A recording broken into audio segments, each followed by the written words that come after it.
as a strategy for growth and development. It is our belief that knowledge powers growth and development, and this applies across almost every sphere of life. People who are doing well in whatever thing they are doing, they are powered by knowledge and understanding. With that in mind, we know that something in the ongoing effort sessions around how do we grow ourselves into a people that contributes value to the world. How do we grow ourselves into a community that contributes value, and how do we grow ourselves as a nation that contributes value. As an individual, when I learned about the story of first world nations, second world nations, and third world nations, and how the grading goes on, and I discovered that I was born in a third world nation, I was very disappointed, because I would have loved a first world, kind of experience. That disappointment translated into a challenge, and I said, it is possible for me to move the needle a little so that we see how to move ourselves from third world to first world, because I think it's possible, right? There are nations that have done that, and they are still right at the top. They are among the first world nations. And it took an individual like myself who was disappointed by the realities that they faced at that point, and they said, let's try and do something to change the story. I believe that by the time my time is up, I will have contributed something significant that can trigger some kind of momentum that would push people or push my nation in the direction of first world. I want you to take this as a challenge, because first worldness is about mindset. It's about skill set and willingness to deploy ourselves strategically and apply ourselves strategically on the resources that we have. If we can do that, then we can do it. Recently, I've been having a crazy idea. I was beginning to tell myself, if anytime soon I get an opportunity to meet with the president, if any of you here has connections with the president, please, I want you to listen to me carefully, because you may be the person that will connect me to the president. I will do an experiment with this nation. You see, we have 47 counties. I will pick one county and work very hard to translate it into a first world nation or a first world something. And then we use that as a model to begin to pace ourselves, right? You see the way Nairobi is the place people come to see buildings, and then they go and build buildings, huko nyumbani, ama huko in other towns. Because I don't think there is any place in Kenya that has so many tall buildings than this city, right? So if somebody wants to see that, they will come here and see. And some of these buildings you see here are very iconic, unique shapes, etc., etc. Just like we visit Dubai to see those unique things, and then we come back here and try something. I would actually take one county and work very hard to translate it into a first world county. And then I allow other people to come and, model after that. I think if we do that, then that can be possible. You see, while we're thinking about that, it is also possible that we take sections of the places where we live in and transform them into first world, places. Like in this city, Nairobi, there are some estates you visit and you feel like, yeah, this one feels different now, right? Yeah, you feel like it feels different because of how the community around those places have organized themselves. Then you will visit other places, and you see crowds of people and crowds of houses and crowds of heap of, waste, and everything is crowded. So the people who are coming from those ends, when they are looking for inspiration, usually they travel across to the other side to go and see how people who have made it are doing their lives, and then that becomes an inspiration. Most of us have actually been triggered that way. For me, I've been triggered that way in so many ways.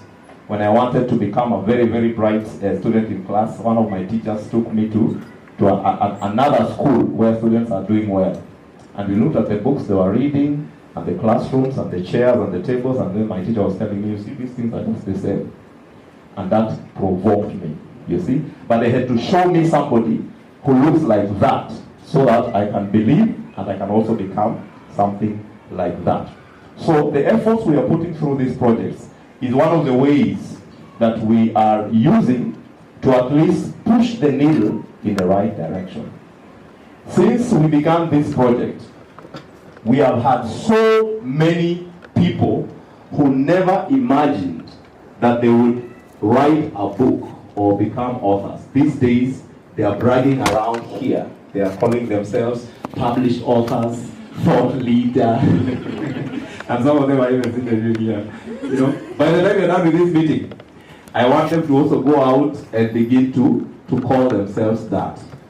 Because if we keep doing it this way, and we keep getting most of our stories and most of our lessons out here, then there is something we are triggering in the atmosphere, in the environment, that will actually help us to build the necessary knowledge that is needed to trigger the kind of growth and development that we have. So this project that we are about to launch today is part of a bigger agenda that we have. By the time we are done, we should have featured about 10,000 women leaders. So we are giving ourselves between 10 to 15 years. So we are actually under pressure to deliver those numbers, so that when we get an opportunity like this to do it, we will do it and do it over and over again. From what we have seen so far, the impact is quite good, both on the people we are featuring and the people who are learning from the projects that we have done. People are getting inspired, people are getting challenged, people are getting motivated, people are even getting opportunities that generate even monetary value to themselves. People are getting recognition in their places of work. People are getting, awards in places. And importantly, people are also making money. You of us, we are making money also. So you're also making a little something. You don't have to say that, so that they don't call you after this meeting and say, you know what? Yeah, but that is just one of the ways we are doing. We are dealing with intellectual property, and good practice requires that when we use their property for whatever thing we are doing here, they are also able to earn from it. So there is a little something that goes into their hands out of it, and that's very, very intentional, so that we all win as we go. So basically, that's it about Zion Publishers and what we do. By the grace of God, we have been received very well in the market, and we are very happy. Your being here today is actually testament to the fact that we are believable. When you tell people there's something we are doing and we want you to come and join us and celebrate together with us, you will believe that message and come. That gives us a lot of encouragement going forward. So without much ado, I now want us to turn to the program, because I want us to start. What I have just said would actually serve for my welcome note for today. So I will just finish that by saying that I'm glad to see all of you here, and I'm happy that you came. You are the people who are coming to add color and beautiful texture to it, and importantly, you are adding nice smelling fragrance. This room is smelling real nice. Did you people realize that? So the fragrance of the day has been contributed by yourself. Whatever cologne you wore today, please keep wearing that, because it is smelling real nice, and you look nice from up here. So thank you so much for coming, and thanks for being the kind of support and the kind of cheer that surrounds the ladies that we have featured here today. Let me say something small about why we are interested in featuring the stories of these women leaders. In the conversation about inclusion, if you are in the corporate space, you probably have had terms like gender inclusion, gender parity, balance, etc., etc. We are interested in providing information about who these women really are, what they know, what concerns them, what they can do. So if you read that book, you will actually hear their voices and see their thoughts. But actually, you'll also be able to see their brands, the kind of work they do, the solutions they are providing in the marketplace, and also an opportunity, if in case you need to connect with any of them, there is a way you can connect with them from the information that has been shared right in there. This is our way of demonstrating the value that women carry, and the potential value that they are able to bring on the table. One time I attended a certain meeting where conversations like these ones were going on, and one of the questions they asked, which is the question that they usually ask a lot of times when appointments are being done or opportunities are being given to people, etc. The question was, where are the women? Because a lot of times when people start raising issues about numbers, some people have given excuses, oh, women are not there, they are not willing, etc. So the question, where are the women, was being asked. So our effort is an attempt to actually settle that question. Because in my opinion, I think every generation should have an opportunity to settle certain questions that were not addressed by the preceding generations. So one of the questions we want to settle is, where are the women? Because in these projects, we show you where they are. We show you what they know. We show you what they can do. We show you how they are doing it. And we also show you the lessons that they have picked from the many experiences that they have had. So that a time is coming where that question will be completely irrelevant, because we will have known where they are. One of the things that this project achieves is creating visibility. And visibility somehow answers the question of where things are or where people are. You see, if we shine a spotlight on you, where you stay, where you work, what you do during your off hours, and etc., then we will have made you a visible entity or a visible person. So somebody cannot say they don't know where to find you, or they don't know what you do, or they don't know how you look, because that visibility alone will provide the details that are needed. So this project helps us to achieve a part of that answer by just creating visibility. When it has been triggered well, it even goes beyond what we are capable of doing here. Like in a recent project we did, we had a number of those ladies getting invitations in some of these major media houses and being featured in those platforms, and getting their voices being heard in those kinds of platforms. So that what started as a small initiative through the work that we are doing ended up pushing them onto platforms like those ones. And they did very well. I'm very proud of what came out of that. So that is why we invested in featuring the stories of the women and what they know. So as you sit here today, if you came here with a question, when are you doing something for men? Because there are some people who come with that question here. When are you doing something for men? We're actually working out something for the men, but this one was specifically for the women. And we are not biased when we are doing this. We are not biased. It's just like you can look left. When you are looking left, you are not looking right?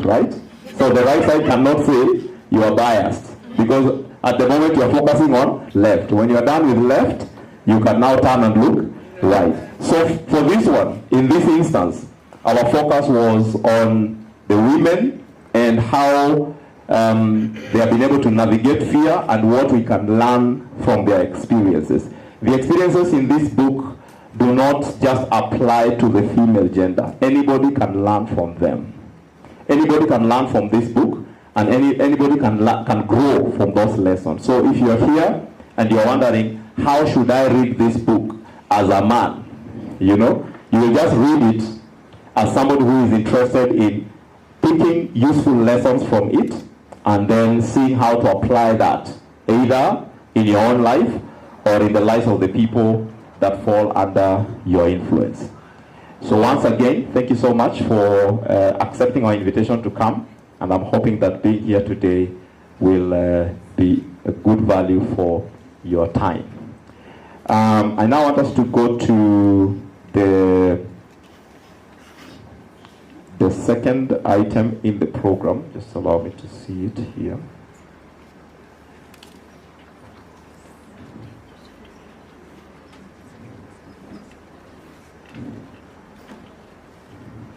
In this second session, we are going to be listening to the voices of these ladies and to learn from what they are prepared for us today. Most of what they would have loved to share is actually captured in the book, but from what we know, it is not possible to exhaust everything they know about this subject in the chapters that they have written. So this platform today gives us an opportunity to hear the voices behind the thoughts that are captured in the book, and importantly to see the kind of person that they are and feel their energy and everything that was not able to be captured into this book. So the speeches are ordered. So what I'm going to be doing here is to invite them one by one to come and share with us. And then after that, we are going to have a panel discussion here to get an opportunity to hear from them again in that format. And then we shall proceed like that. So allow me now to bring to the stage the very first of them.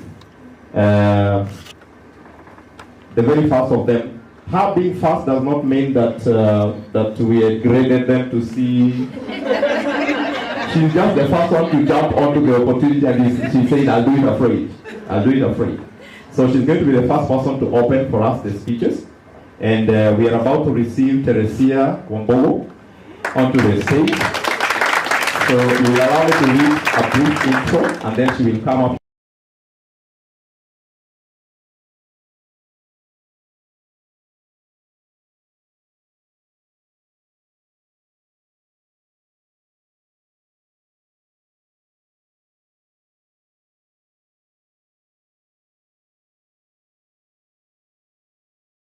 When we step out of our comfort zone. I want us to put our hands together with a beautiful round of applause. And we will see our Wambogo. Let's clap until she gets to this place. And she looks really lovely. She looks really lovely. I'm really happy. Hope I am loud and clear. That pressure that comes with being fast. I even had to write it down so that I don't do it afraid. Breathe, exactly. So that I don't miss out on anything. But indeed, you look very lovely from here. Asanteni sana kwa kuja, but let me start. So my speech goes like this. Good afternoon, everyone. What an incredible moment this is. Standing here today, launching Do It Afraid as a first-time author, it feels both surreal and humbling. You see, I've always had this fire burning inside me, a deep desire to do exploits. But honestly, I would never have imagined coming this far. I stand here deeply grateful. There's an African saying, when the roots are deep, there is no reason to fear the wind. I believe God plants a seed inside each of us of purpose and greatness. And our role is to nurture it, water it with discipline and courage, and to live to our full potential. And let me tell you, writing a book will really do it. It's like signing up for a marathon you didn't quite prepare for. You start off excited, halfway through you wonder who sent me. And when you finally finish, you say, let's do it again. That has been my journey. When the opportunity to write this book came to me, I immediately knew it was a gift. But here's the truth. Just because you embrace an opportunity doesn't mean it will be easy. There were days I doubted myself. Days I wondered, will my words matter? Will people connect with my story? Writing this book required discipline, late nights, and a firm resolve to get it done no matter what. And in that struggle, I learned something powerful. Courage is not the absence of fear, but it is saying, yes, I'll do it anyway. And sometimes that courage was less about inspiration, and it was more about strong coffee, ignoring Netflix, and telling myself, Teresia, just write one more paragraph. When I got stuck worrying about how people might perceive my writing, I shifted my mindset. I decided to write my chapter as though I was writing a note to myself. Words that I needed to hear. Words that I wish someone had whispered to me in my moments of fear. That's when it all began to flow. My sister reading it, her face lighting up, her heart encouraged, and that gave me fuel to writing. Speaking of my chapter, I had the privilege of writing chapter 4, Women Do It Afraid. And let me tell you, researching and reflecting on the stories of women who chose fear, courage over fear was a powerful mirror. It reminded me that sisterhood is strength and that women rise higher when we rise together. Now, I will not be here today without the anchors in my life. First, I give glory to God, the author and finisher of my faith. Every step, every open door, every opportunity is because of His grace. Then there is my family. I am a product of courageous women. My mother, aunts, grandmothers, women who nurtured in me resilience, faith, and drive. I am also blessed with strong male allies. My father is seated right there. He's always told me that the sky is the limit. And my brothers, one of them over there as well, who just like me, just like him, brother, have been my greatest pushers. They have challenged me, they have supported me, and they have reminded me never to shrink back.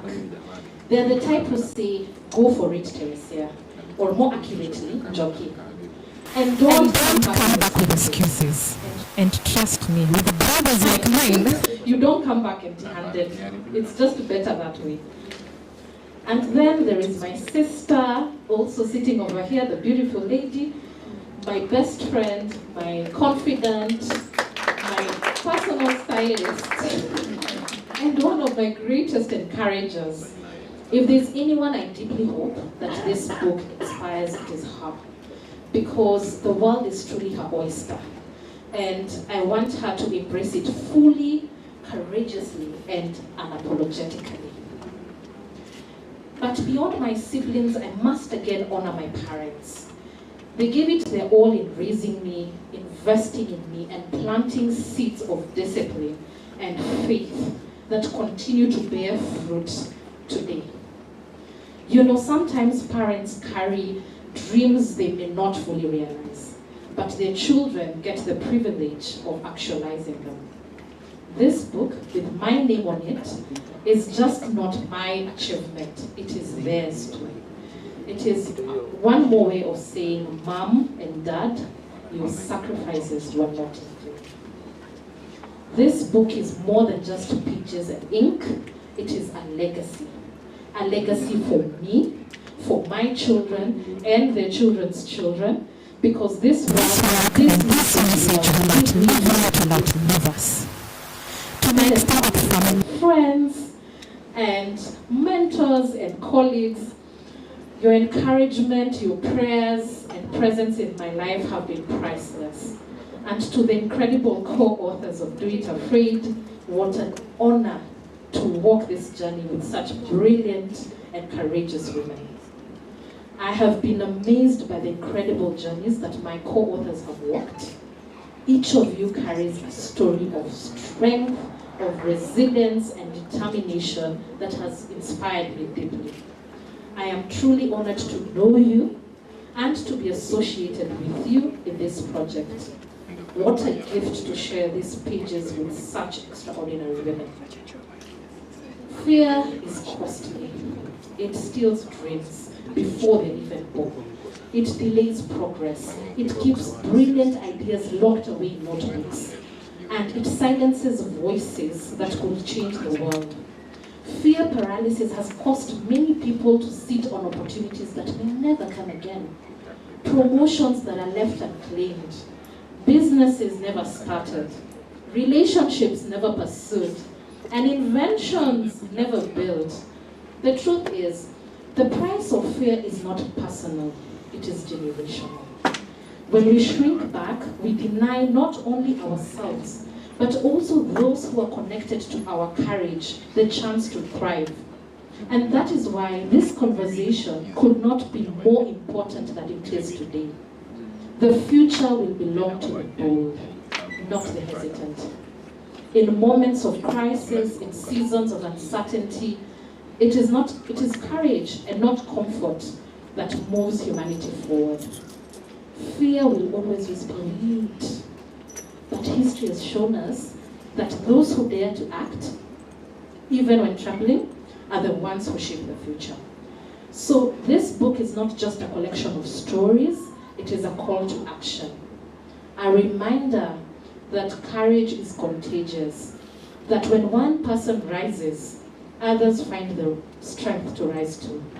At such a time like this, the world needs leaders, innovators, and dreamers.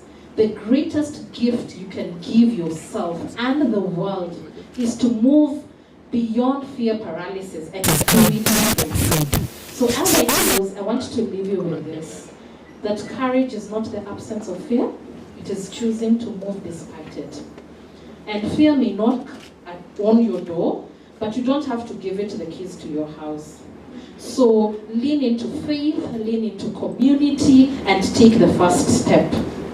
So this afternoon, as we celebrate this milestone, may you be inspired to ask yourself, what would I do if I wasn't afraid? And may you go out there and do it. Thank you.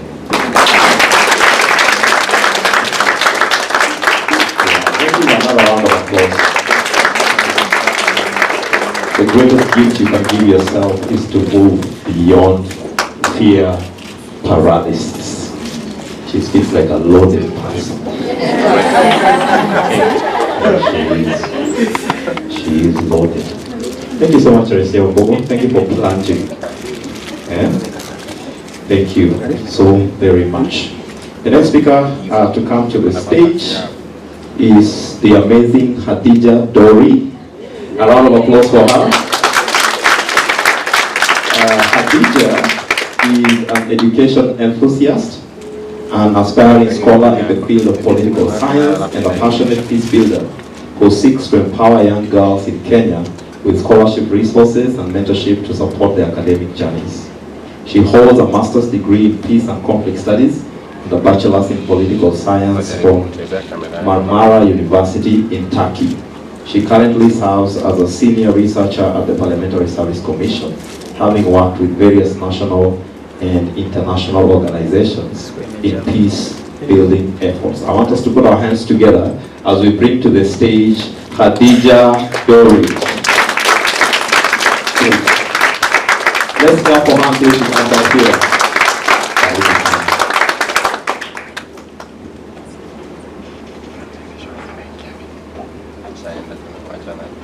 Thank you, Mr. Dosso, for that wonderful introduction. I've been wondering, how does one speak after Teresia? Anyways, good afternoon, fear conquerors, ladies and gentlemen. When I volunteered to speak today, I thought long and hard about what I would say to a group so accomplished, so fearless in the pursuit of their dreams. I thought, what could possibly be said to ignite a spark where fire already rages, where flowers bloom right at the very place they were planted. And so I decided I would not be speaking about how to conquer fear. Instead, I would ask you to indulge me in a much forgotten topic: how to rebuild your confidence long after you've lost it. As women, our success stories are far from linear. There are moments in life that can completely shatter our confidence and heighten our self-doubt. You go from feeling invincible and sharing weekly accomplishments on LinkedIn, only to then go to silence. All of a sudden, there are no more posts to craft, and nothing of value to really share. You no longer feel that you're making a difference, neither in your life nor to the world. But that is essentially the reality of life. It's ups and downs. A mixture of moments where we're riding high and moments where we're not. And it's okay. It's okay so long as we do not allow those low moments to determine the trajectory of the rest of our lives. Take, for example, the first time you become a mother and you have to step away from the workplace. The feeling of letting someone else run your race and take over your duties, while nature demands that you keep off. There's a guilt there, a guilt that is imposed on us by patriarchal structures that makes us feel that motherhood cannot exist alongside career growth. That we have to choose either or. I remember reading Bilha's career journey in chapter 2 of our book, where she talks about being sidelined at her company because she was pregnant and choosing to pursue a legal cause upon her return from maternity leave. I could not help but feel the weight of injustice that was thrown upon her at a time when she needed and deserved full support. But her story is unfortunately the story of many women across Kenya and the world. And while she found the courage to stand up for her rights and challenge the company's decision, far too many women are crushed by the weight of such injustices and end up diminishing themselves, losing their confidence altogether. So, if you have ever been in a place where you question your ability to grow and lead as a woman, I wish to remind you that confidence is a skill that can be learned and relearned. At any stage in your life, we can lose confidence and we acquire it. But equally, we can also acquire it long after we've lost it. The question that we must then ask ourselves is how are we going to rebuild our confidence once we've lost it?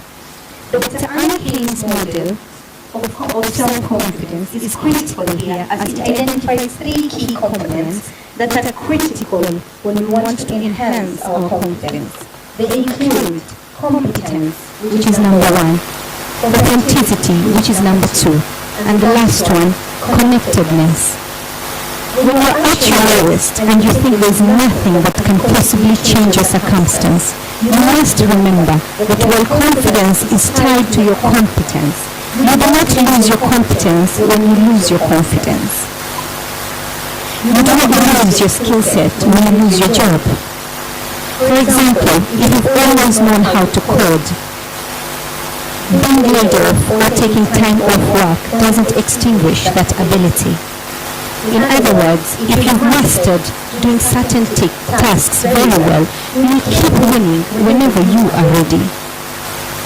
After all, fear walks away when confidence meets preparation. Thus, knowing that you're really good at something can naturally increase your self-confidence. The second component that Dr. Anna's model talks about is authenticity, which points to the alignment of our core values and the alignment of our core values with the work that we do. Places or spaces that force you to compromise your moral, ethical, or religious values have a direct influence on your confidence levels. When you have hit rock bottom in your self-confidence, you must do yourself a favor and steer off environments that do not speak to who you really are. If you want to rebuild your confidence, you must therefore increase your authenticity by carefully positioning yourself in spaces and places that align with who you are and what you stand up for. The third one that we've talked about is connectedness. And this is very important because it's a hard battle for women. Our self-confidence relies heavily on the networks, teams, communities, and the people we surround ourselves with. When you're sulking away over a job loss, or a business loss, or a marriage breakdown, You must remember not to align yourself with people that will further pull you down. Those are not the voices you need to hear at your lowest, neither are they the people you should be around when you are at your lowest. What you need is ultimately a community of people that will map out a path for you to rebuild yourself and to strive forward. By putting ourselves in spaces that power our confidence through positive affirmations, growth mindset, and community support, we stand a better chance at rising beyond our own self-doubt and reclaiming our lives. With that, I want to challenge each one of us here to remember to prioritize increasing our competency, our authenticity and connectedness in moments of despair, and to realize that we owe it to ourselves to rebuild our lives with confidence when our confidence has been shaken or powers lost. Thank you very much.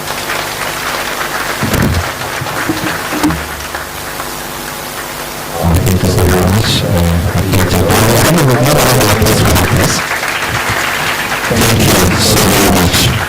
All the things that people from our that we should not allow those moments to determine the trajectory for the rest of our lives. That is very powerful. I know so many people who have been frozen in their places of mistakes or in their places of being unsure of what to do. Now that has become the excuse for everything that doesn't work for them. One of the best ways to succeed in life is to have a growth mindset. A growth mindset believes that everything is possible. Even when you fail, that it is possible for you to learn from the failure. And as soon as you are learning from the failure, you are not a failure anymore. You are actually right about that. Thank you so very much, Mr. Dori. That was very, very powerful. The next person coming to the stage is Josephine Osumo.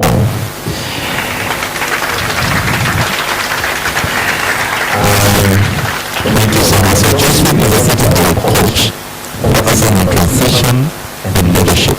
She helps individuals navigate life and career transitions with clarity and confidence, specializing in personal growth, mindset renewal, and leadership development.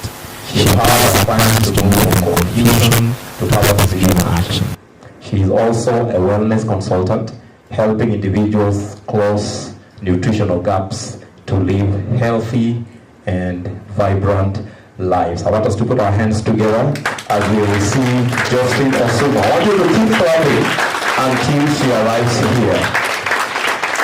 Thank you so much, Josephine. You look amazing.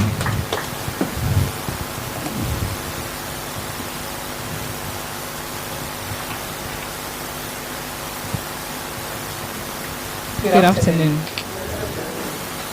Well, that doesn't sound like a good afternoon. Good afternoon. Thank you so much for coming, for showing up, because had you not shown up, we'd have been 10 of us, Mr. Duso and Ms. Kim. So it's so good to see all of you here. How many of you know how to swim? By a show of hands. How many of you know how to swim? Well, I'm an interactive speaker, so please. You're a lifeguard. Awesome. Before I go into my lessons from swimming, I'd like us to put our hands on our heads and repeat after me. Repeat it as though you mean it. So let us start.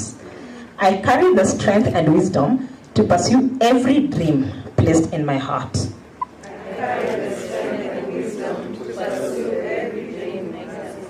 I am capable, equipped, and ready for what lies ahead. Nothing missing, nothing broken.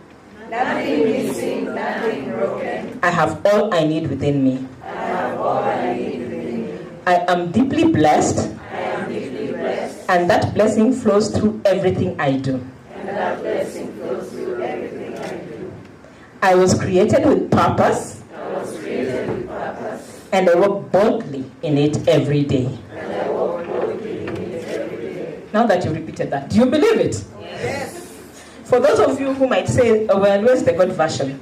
The God version says, I'm blessed by God and his favor surrounds me like a shield. I can do all things through Christ who strengthens me. God has equipped me with everything I need to fulfill my purpose.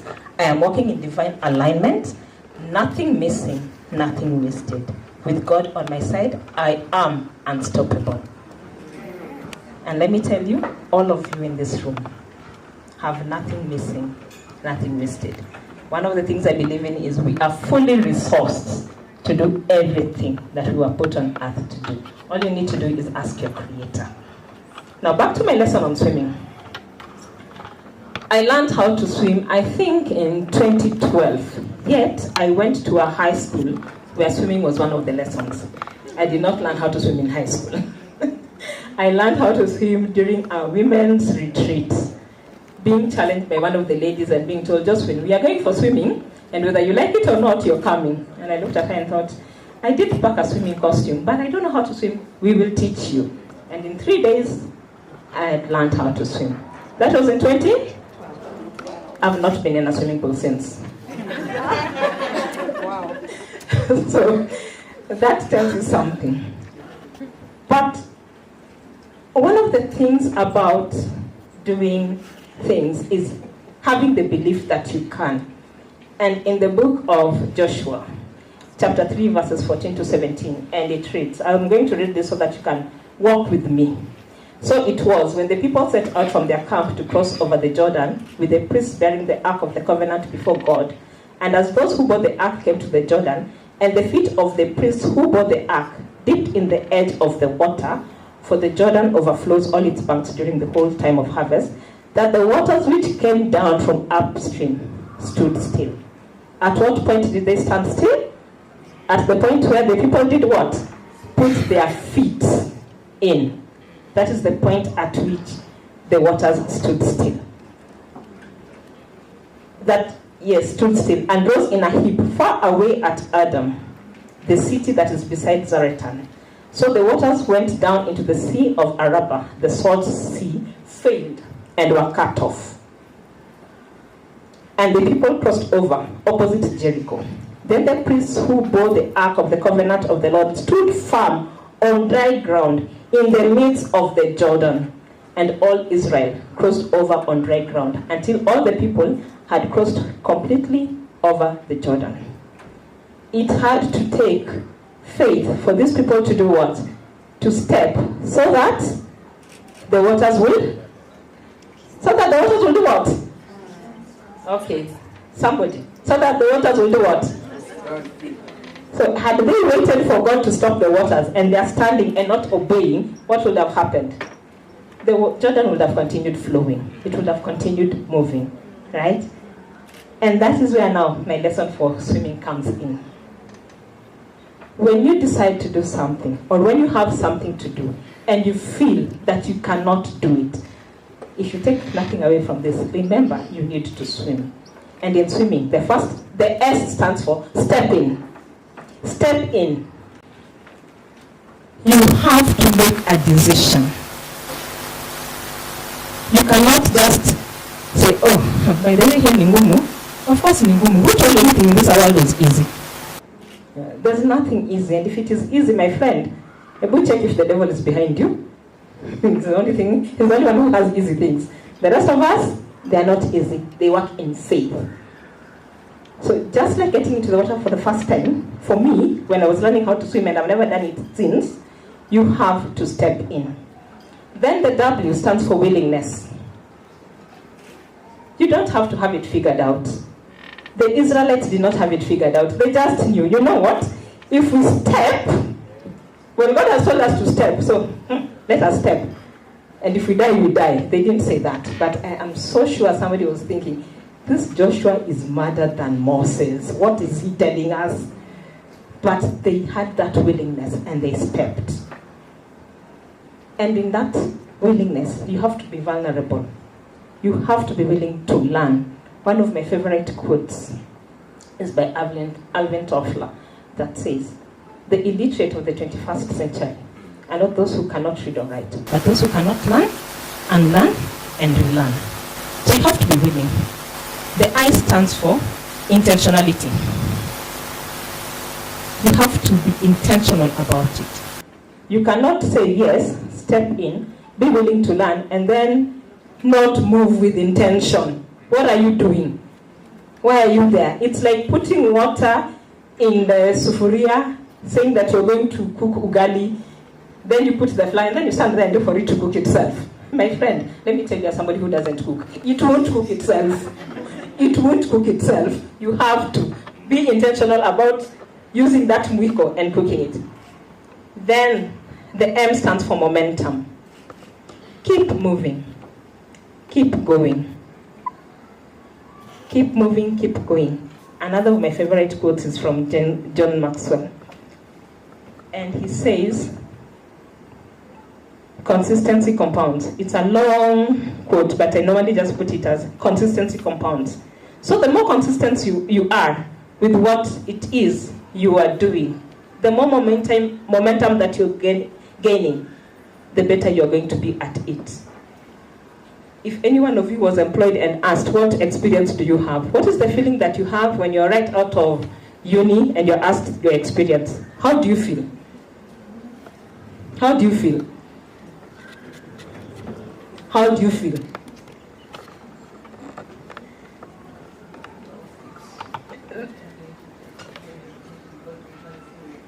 Exactly. You have to be given the opportunity. Yet I used to watch a lot of cooking shows, and these people will say, I've been cooking for 19 years, and he's 26.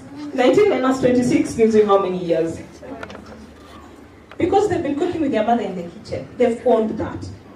So whatever little thing you have been doing, however minute you think it is, imagine it is an experience. If you're sitting next to your mother when she was selling clothes, if she was selling clothes, you have experience in sales and marketing. Do not think you don't. You have experience in sales and marketing. Yes, you do. So whatever little thing, you have experience. I am a great artist. I know how to paint. Let me tell you, I paint very well. Do you believe me? Why not? I've just told you I'm a great artist. I know how to paint. Why don't you believe me? Where are the paints? Oh my goodness. Which gallery? But they are hanging in my house. They're in my house, but I know how to paint. It's just that I haven't had opportunity to put them in a gallery somewhere. Yes, but if you believe that, you'll believe anything. So I said the last M, it stands for momentum. Keep moving.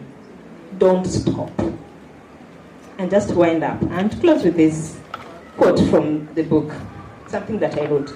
Fear will never completely disappear, but it doesn't get to decide how your story ends. How many of you have a biro in front of you or in your bag or somewhere? I need you to hold that biro, if you can. If you don't have a biro, just hold your hand the way I'm doing mine, like this. And just know, you are the only person who has the right to write your story. Nobody else has that right. Don't give away your power to somebody else to write your story. Write it yourself. Your voice matters, even if it trembles. Dare I say, especially if it trembles. Speak, lead. Show up as you are, because the world needs what only you can give. You might have had the same lived experiences with somebody, but because of where you've come from and everything else, they're different. So whatever it is you're telling us will be different.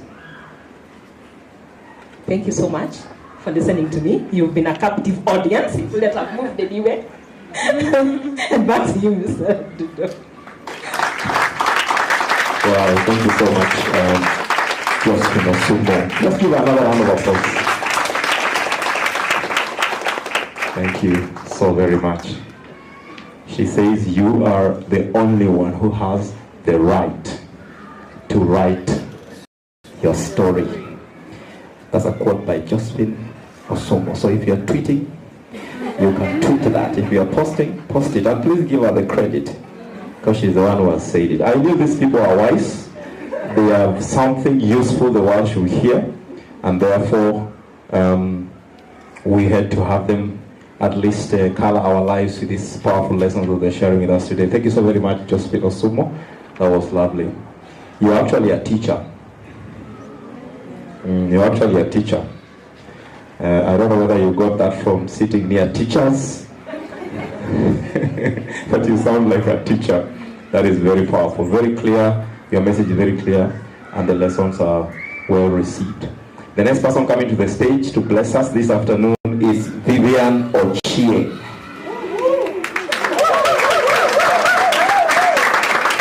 Yeah, Vivian Ochie. I met Vivian today for the first time since I was born. And I felt so honored. I saw her on the screens the other day and I said, wow, she speaks very well. You'll hear when she comes here. Yeah, she's very, you know this? Yeah, she has it on her tongue. So Vivian is a process improvement leader, consultant, and a change maker, and now a proud author of Do It Afraid. I told you. Drawing from continuous improvement principles, Hawaii, and personal courage, she has shown how small, deliberate steps can transform fear into fuel.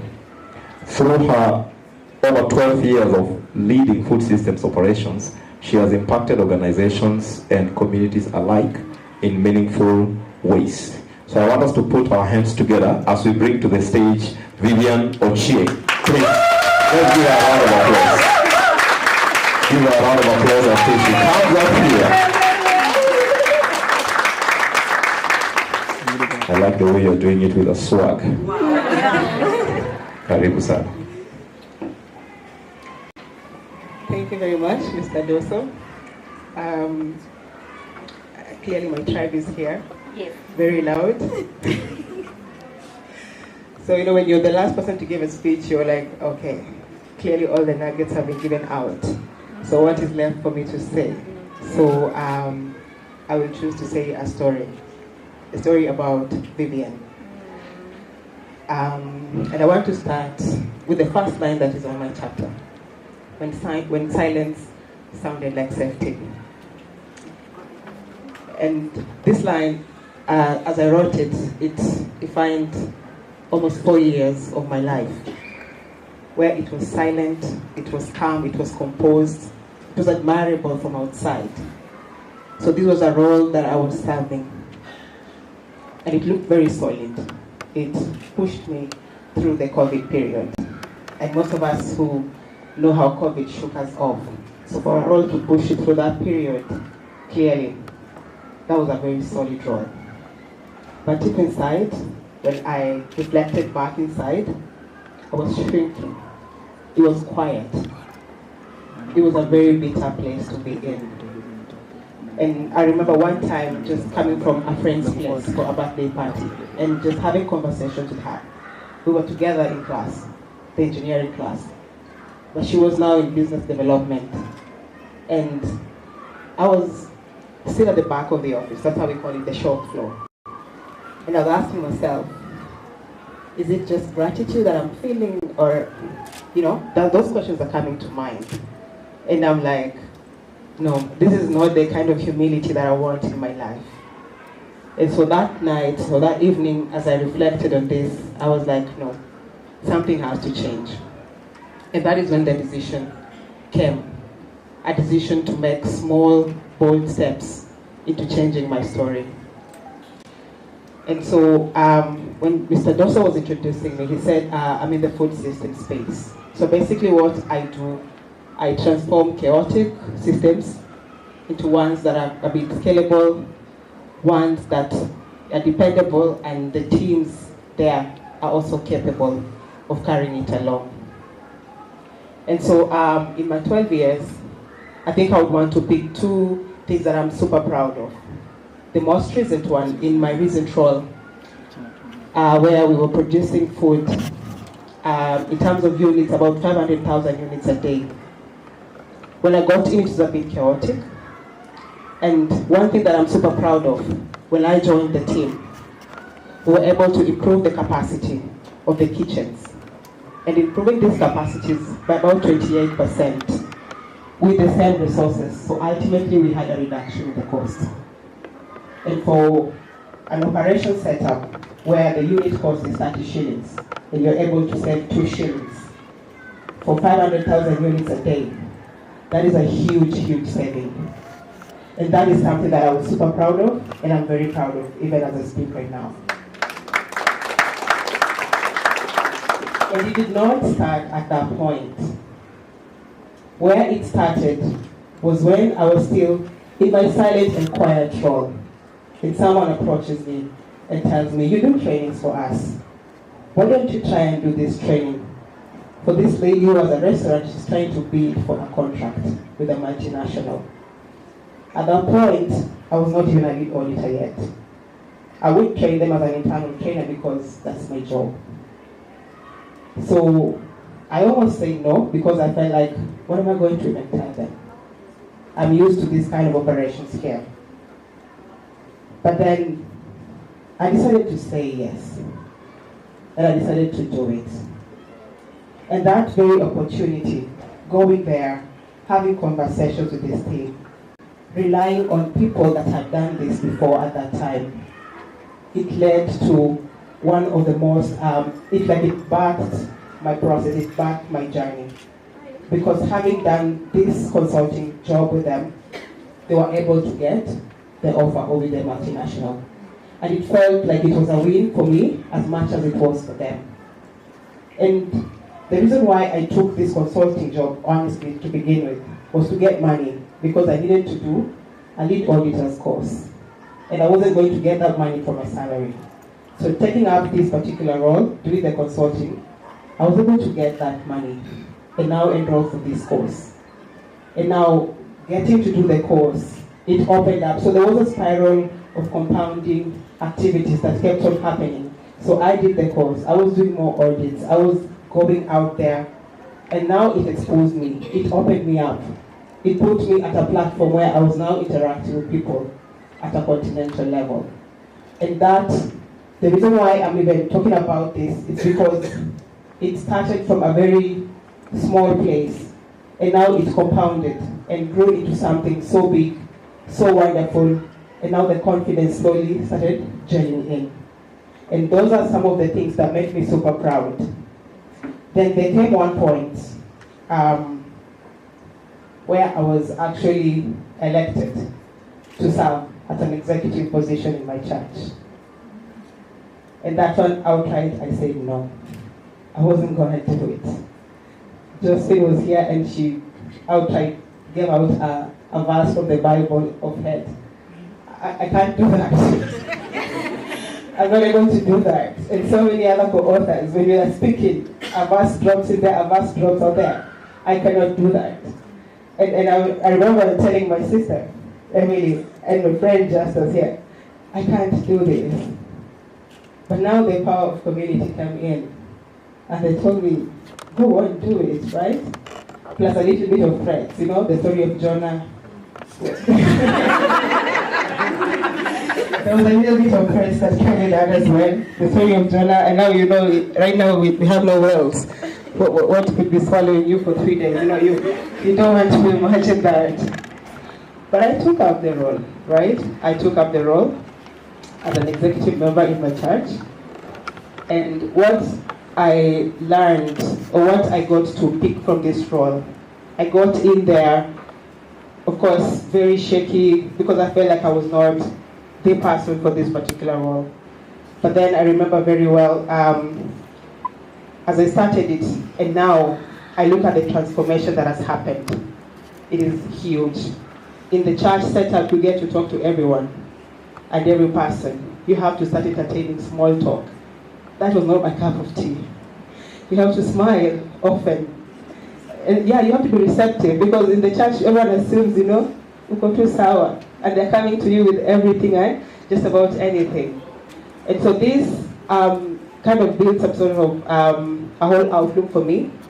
And it molded me into someone who now, when it bled back into my professional circles, now I'm this person that I can talk to different people, engage with different age groups of people, and still be able to pick conversations or even carry them forward in very professional spaces.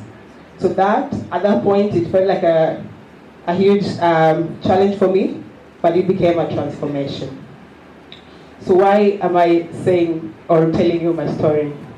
I think it's just a way of just telling everyone that fear sometimes, or that fear is not always like a stop sign. That fear is an avenue for you to do something or to push yourself into that courageous moment, or to now take on and wear that heart of courage so that you can be able to move forward. And so today, this copy that I signed here belongs to my father. I have not yet given it to him. But he is one person who is very, very proud of me. He believes I'm the smartest person. And you cannot tell him otherwise. So I signed this to him as an appreciation, to just thank him, because him believing that strongly in me, I believe it myself, right? Because your father having that very strong belief in you, there's no way you're going to believe otherwise, because he passed that on to me. And as I appreciate my father, I equally have very supportive friends, very, very supportive community that has pushed me into where I am today, and they're here today with me. And I just want to acknowledge them. If you don't mind, just raise up Kidogo so that I can just appreciate you. My community, my tribe, just as included. I miss you included. Yes, very well. So I just want to appreciate them as my community that are at the sidelines or even with me. Sometimes it's very tough love, but they encourage me, they push me to move forward. And I remember when I was signing a copy to a friend, her name is Caroline, she's pursuing her PhD. She's pursuing a PhD and she just had a baby, so it's juggling so many things at the same time, and it was getting chaotic for her, it was becoming loud. And I reminded her, because after reading this, I got very good nuggets, and I reminded her that it could be messy, but it is beautiful. So courage is what you need to move forward. And today, I really want to appreciate you all for coming to celebrate with us this milestone, to cheer us on, because clearly we are doing it afraid, and it is worth it. So thank you so much.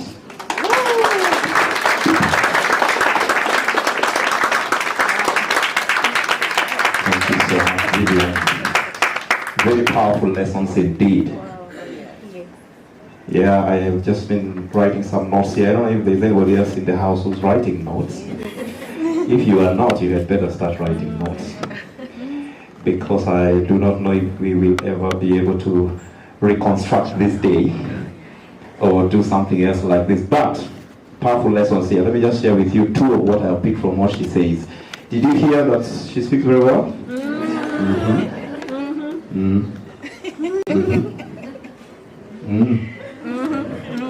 Yeah, so she says, when she decided to say yes and to do it, that birthed her journey, and it became a transformation for her. She also says that when she did it afraid, it was a win for both them and her. That is how it turns out to be most of the time. You try it and you feel like you're doing it badly, but you realize that it's actually blessing people, and it's also blessing yourself. One of the things that happens when you embrace fear and doing things afraid is the transformation that comes upon you. When you do it, you don't remain the same. You don't remain the same. It changes you. It makes you, it transforms you into a bigger and better version of yourself, which is very beautiful. Lastly, she has said, it could be messy, but it is beautiful. Courage is all you need. That is very powerful. Thank you so very much, Vivian, for speaking to us. Now, I am going to be calling the next person to the stage. Two of the authors that are featured in this book are not with us here today for various reasons, but they have sent their voices, they have sent their message, which we are going to be listening to in a short while.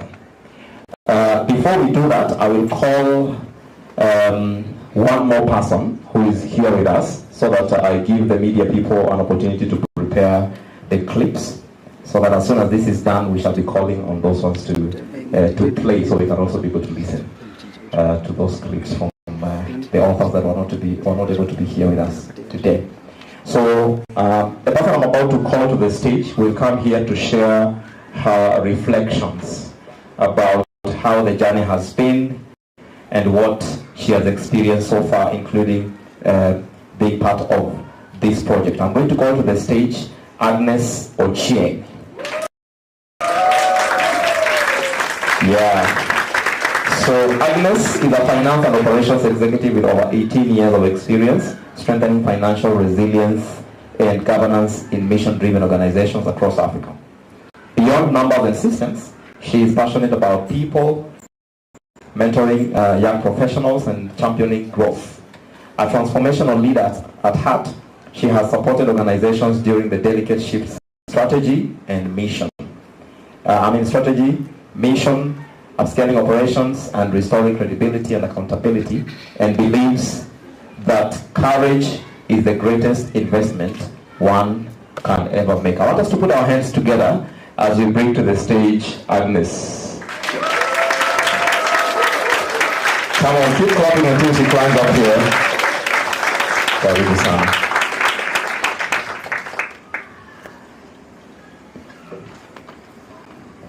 Wow.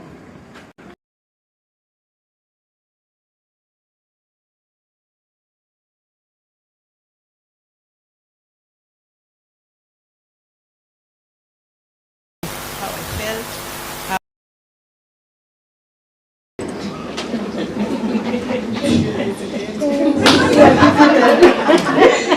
So when I was invited to contribute to, I said yes.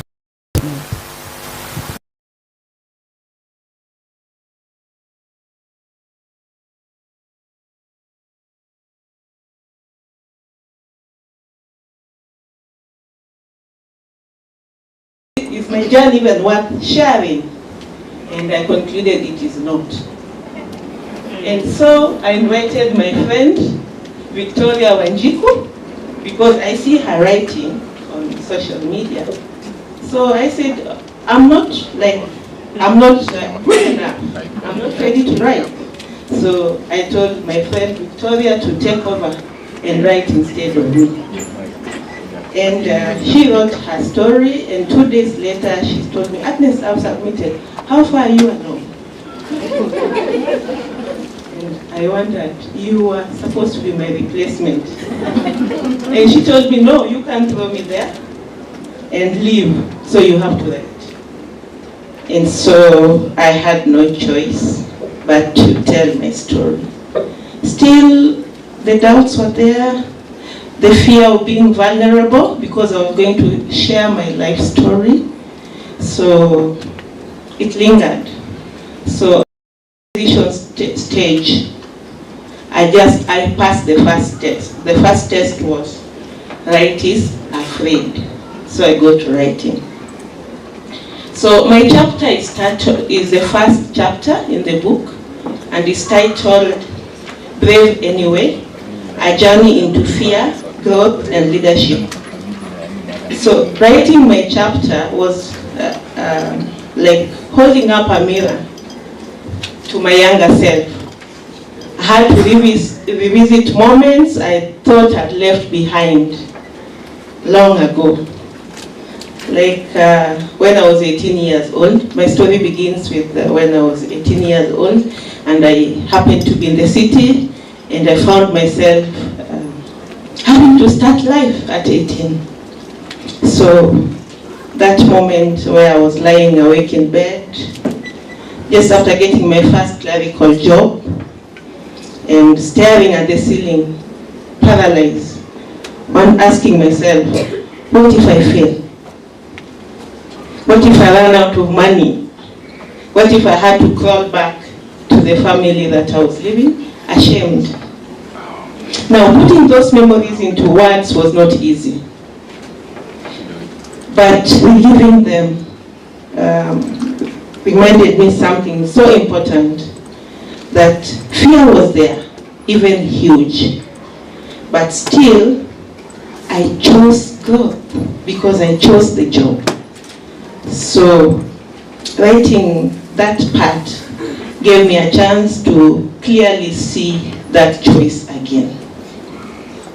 And then as I continued to my career journey and my leadership journey, many lessons came along as I was writing. You will read them all in the book, but I just gave 3 lessons that stood out. And the first one is fear is an invitation. I realized that in every moment of my story where fear was loudest, growth was closest. Let me repeat that again. Every moment of my story where fear was loudest, growth was closest. A second lesson was leadership often begins earlier than we think. And in this, I shared my first early life as a child, being the firstborn in a large family. And to me, leadership was thrashed on me as back. I didn't have to choose because I was the firstborn, and in Africa, firstborns are leaders of the family. And that wasn't easy. But as I look back, it prepared me in my journey. Leadership was on. And then the third lesson is growth happens outside our comfort zones. Just moving out of the hostel in the first story, and juggling work and studies stressed me. The same time I was writing this my chapter, I had a lot of emotions that really stressed that writing. So looking at the lessons, there are many you see them in the book, I was able to connect the dots, the pattern, and realize these were not just isolated struggles, but there was a pattern. And the pattern was fear and growth walk hand in hand. Yeah, so that is also something that just writing the book, I came to conclude that way. So another thing that really surprised me was the healing process that I experienced as I wrote.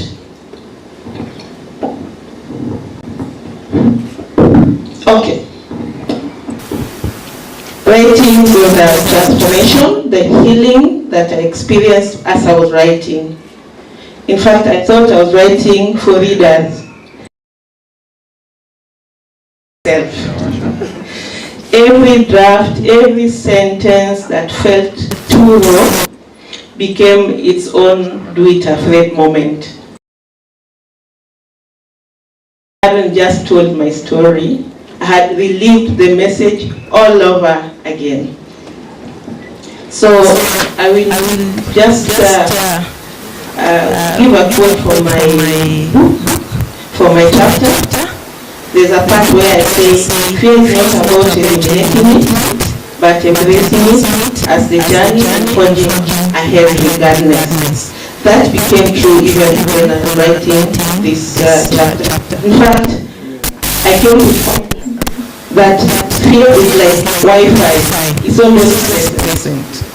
So it's upon you to disconnect from it and connect to courage instead. So before I close, I want to, as you read my chapter, I hope you don't just see it as a story from the past. I hope you see the ongoing journey that is mine and yours, because fear will never go away. In fact, it's always there at the edge of something new or something meaningful, and that's the gift of this book, Do It Free. And even standing here today, I'll admit I still feel the nerves. but I'm here regardless. So I want to thank all of you for coming. And doing it afraid requires community, and I'm happy that my community are here, led by my lovely husband, right there taking a video. My friend and neighbor Jack is there, and a family that was, and a group of friends that have become another second family, the GC family. Can you stand up? All those lovely neighbors, the ladies you see, are all very close friends of mine, and I share them with one daughter called Victoria Wenjiku. So thank you, ladies, you look beautiful. And you see how the beautiful, almost beautiful, you can see. Part of ways to help yourself not be fearful is to also look good. Then you have your confidence. And as a close, I want to thank also our publisher for giving us this platform to share our stories. And to all of you who will read our book, thank you for sharing to listen to a piece of our journey. So let's keep showing up. Let's keep choosing courage. And let's keep doing it. Back to you, LPC. Well, thank you very much. Indeed, you are beautiful. And thank you for doing all those ladies in here. You have a very big community of people around you. I also admire the way your husband is doing praying. You know, it's coming out so powerful. This day is going to be remembered in history. So these are some of the lessons I'm taking from you. What I like about your story is that it's a real story. This is how we always do it with fear. All of us, you will feel like, no, I'm not the one for this. Let me give it to somebody else. And you're a good friend with Victoria. You threw it her way, she threw it back. So you're going together. I like that. So your fear was an invitation to her. And I like the way she jumped in and then she told you, hey, you know what, me, I'm already in it. Can you just come, we go. And that is that's a very good example of the kind of friend you should have when you are having your do it afraid moment. I like your statement, do it afraid moment. You also say that the moment of fear, there is a choice to make. And actually that's very powerful, because fear presents you with an opportunity to choose whether you will plunge or you will coil back. And when you decide to plunge, then you begin to produce results that you probably will never have experienced if you have not done that. Finally, you are saying that fear is an invitation to grow. If we all do this from the beginning, just imagine how your life would be now. If you knew that fear, the fear you felt, since you started feeling fear, was an invitation to growth. What do you think would have happened to those opportunities that came your way, those knocks that came at your door, those hello that came to you, those appointments that somebody was trying to push you for, or those ideas that came to you and you felt like, oh, I'm not the person that should be working on these kinds of ideas, I'll just ignore it. Your life will be much, much better. But I'm glad that we are having this moment at this point in life, because this day could be the beginning of a completely new and more powerful, more productive next phase of your life. Just by understanding that this thing I'm afraid of could be an invitation to growth. I like that. That is very powerful. Thank you so much, Agnes. So the next person who is going to speak to us, they're going to speak through the clips that are going to be shared with us, is Muthoni Muthoni. Muthoni was not able to be with us here today, and therefore she sent her clip, which you are going to be watching. I'm going to read a brief bio, and then I will invite my media people to play the clips. Are they ready with the clips? Okay, that's good. So Muthoni is a visionary banking executive and a digital transformation leader. She combines her 20 plus years of experience in financial services with her passion for personal development, which she shares on her blog, www.muthonimuthonyi.blog. As a champion of self-empowerment and a growth mindset, she inspires others to navigate change and achieve ambitious goals. I want us to put our hands together as we receive Muthoni through the clip that she shared with us. Can you have the lights off so we can see it clearly? Both sides. Thank you. Right.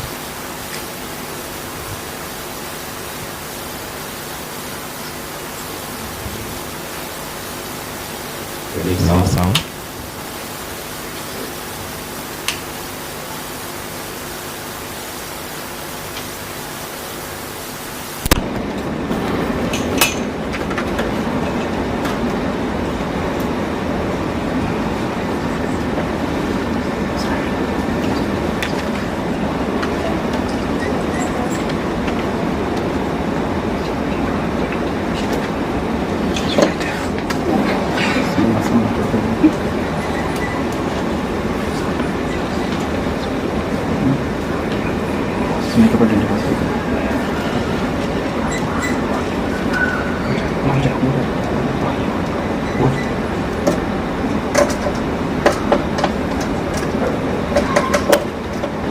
Lazima iongee kwa mic, kuna mic.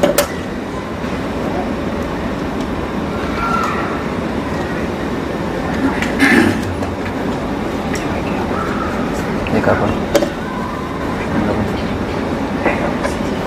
Eka. And important. Do it to feel is a big love. Created a love. Hello everyone, I'm Muthoni Muthonyi, and though I can't be with you in person today, I am truly honored to connect with you through this message as we celebrate the launch of Do It Afraid. First, thank you so much for being here, for supporting this book, and for joining us on a journey that is deeply personal and profoundly important. Do It Afraid is a labor of love, created alongside my remarkable co-authors, each bringing their unique stories and courage to light the path forward for women who are facing fear and doubt. This book was born from our shared experiences of wrestling with judgment, hesitation, and the pressure to be perfect. It's a message for anyone who has ever paused because of fear, whether fear of failure, of judgment, or of making mistakes. Although I'm not there in person, I want you to know how much your presence and support mean. Together, through this book, we are a community. We are breaking chains and choosing courage. Thank you for being part of this celebration.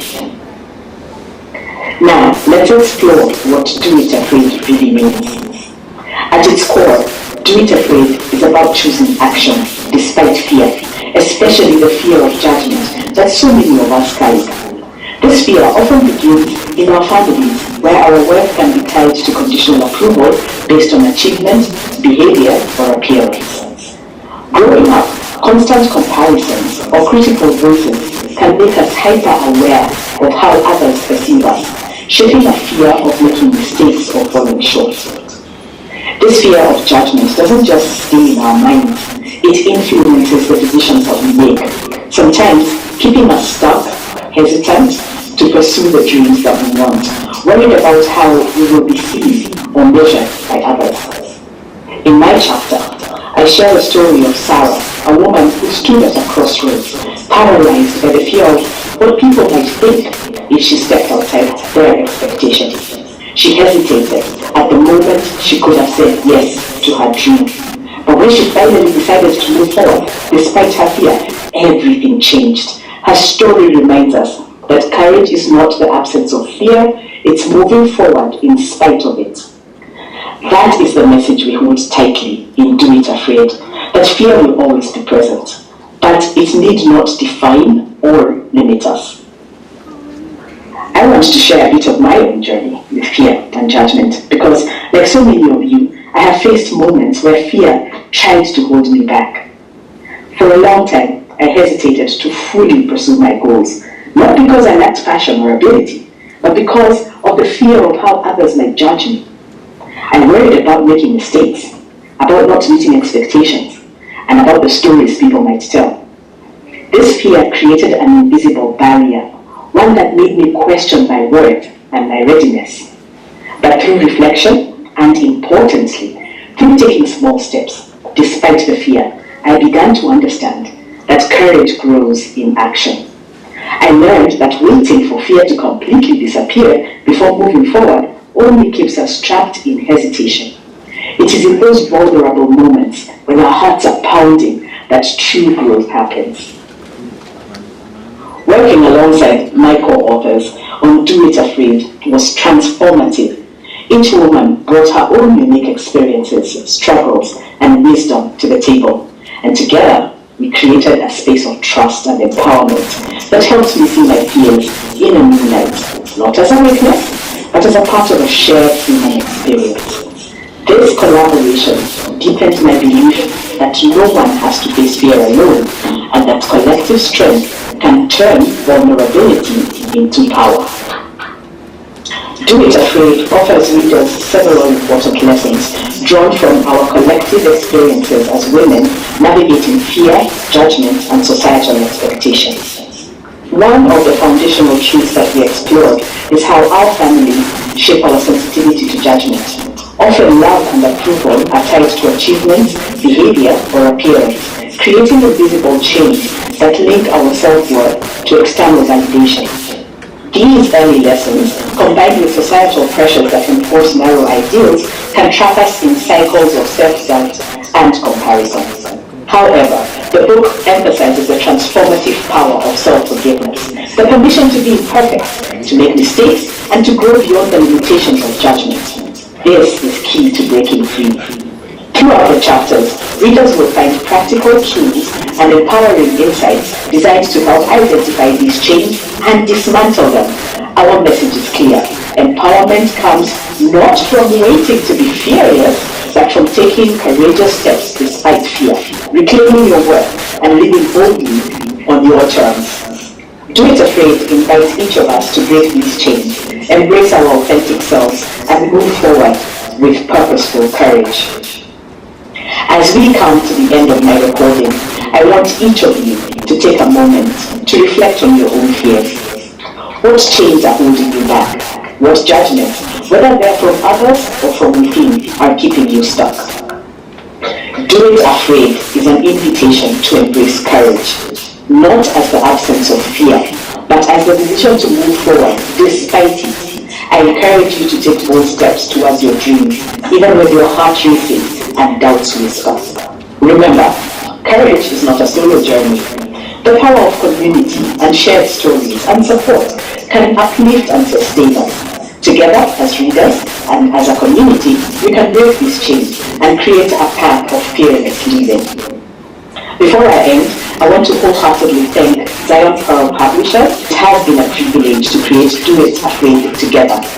Thank you as well to everyone who has made this event possible, and especially to all of you here, and anyone who might be watching online, who have taken the time to be a part of this launch and to support us.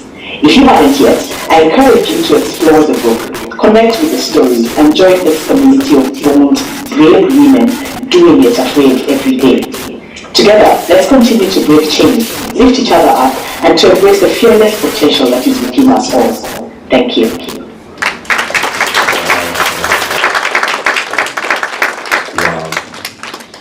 That is Mugoni.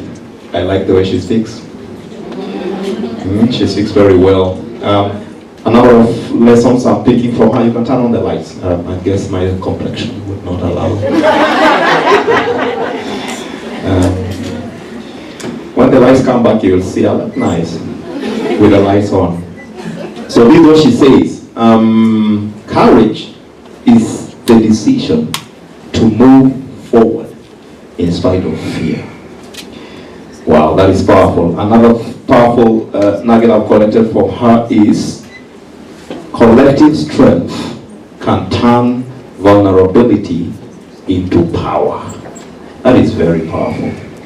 So wherever you are, Modoni, I want you to know that I'm very proud of you. And we are all celebrating your thoughts and your contribution to this project. And we feel bad that you were not able to make it to be here. But we are glad that you made every effort to send your presentation and whatever you wanted to share with us today. Thank you so very much. So the next person we are going to be hearing from is called Victoria, who happens to be Agnes's friend, whom we have heard about. Victoria is an entrepreneur, a writer, and a world traveler. Actually, the reason why she's not here today is because she's doing world traveling. So she had hoped that by this time she would be here, but the travels would not allow her. And she actually participated in this project while she's just doing her travels. So she's passionate about empowering women to embrace mindful living and to transform their everyday lives into greatness. Through her stories of life, love, and wonder, she inspires growth with depth and authenticity. I want us to put our hands together as we receive the clip that came from Victoria Wanjiku. Let's do that. Wow, thank you so very much. So we can now get to listen to her. Good afternoon, everyone. My name is Victoria Wanjiku, a co-author in the Do It Afraid book. I'm coming to you this afternoon from Maputo, Mozambique. And even if I'm not in Nairobi right now, my heart is right there. Wow. I guess that's the power of community, right? That's right. I am right there with you. I feel the buzz, I feel the celebration, I feel the excitement. I can only imagine what's going on there today. So let me tell you a bit about my reflections writing this chapter.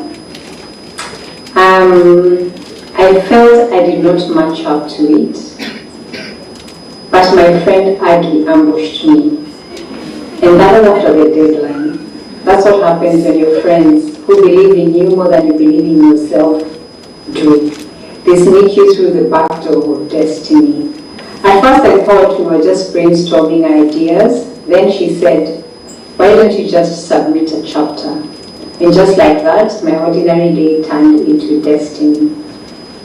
Now, what she didn't know was that I had a secret. Sitting on my laptop was 5,000 word story I had written months before. It was meant for Cassava Republic, another writer's platform, but I had missed a deadline. So the piece was just gathering dust in my laptop and waiting for the right moment. So I thought, this is it. Then came fear. Then came second guessing. What if everyone writes about boardrooms, polished careers, and here I'm writing about crossing borders with 4 kids? Would my story even matter? And then I remembered the book is called Do It Afraid, not Do It Perfectly. So I submitted my piece anyway. And let me tell you, those words were not written in a cozy office, in inserted candles. They were written in train stations, in beat-up lodges with communal toilets. They were written in 3-star hotels if I was lucky. They were written in the old Tazara train that flies between Dar es Salaam to Zambia. They were written in beaten-up bus seats. I was typing and praying the bus didn't hit another pothole. They were also written in cozy buses that had toilets inside, so they were written everywhere when kids slept, when I had moments I just wanted to cry but I had no tears. All I wanted to do is write. When kids asked 1,000 questions and I didn't want to talk to them, all I wanted to do was write. Writing became my anchor. So here I have to give gratitude to the kids first, because they were there through it all. And I need to give gratitude to my partner, my beloved Fan Factory, who who kept me company through the chaos, believed in me when the doubt was louder than my kids, and when my old laptop died, he replaced it. Without that shiny new laptop, this chapter in my memoir might still be trapped in a frozen Word document. So if you enjoy my story today, clap for him too. Thank you, my deep Christian community. You're my tribe. You gave me courage when I wanted to hide, held me accountable when procrastination called me by name, and reminded me that my story mattered. You are the wind beneath my stubborn deadlines. Sheila, my life coach, I'm very grateful to you and the community. When I finally hit the send button, it wasn't just an email to an editor, it was a declaration that my voice mattered, and something unlocked. I found the bandwidth to finish my memoir. I discovered that my words could carry me, even when life felt too heavy. So out of this came a memoir and 12 more books. Since then, working with our publisher, Mr. Dawson, Janet and Celine, my amazing co-authors, has been a gift. I've met women who juggle life, family, fear, and yet every single day they choose to do it afraid. So when I reflect on my chapter, I don't just see the words on there. I see courage rediscovered. I see humor in the chaos, and most of all, I see the power of community. I give late night nudge, the kindness of strangers on the road, and the love of my partner and the encouragement of Jane coaching. To everyone gathered in Nairobi this afternoon, thank you. By showing up, by reading, by celebrating, you give our words wings. And so, from Maputo to Nairobi, I raise my imaginary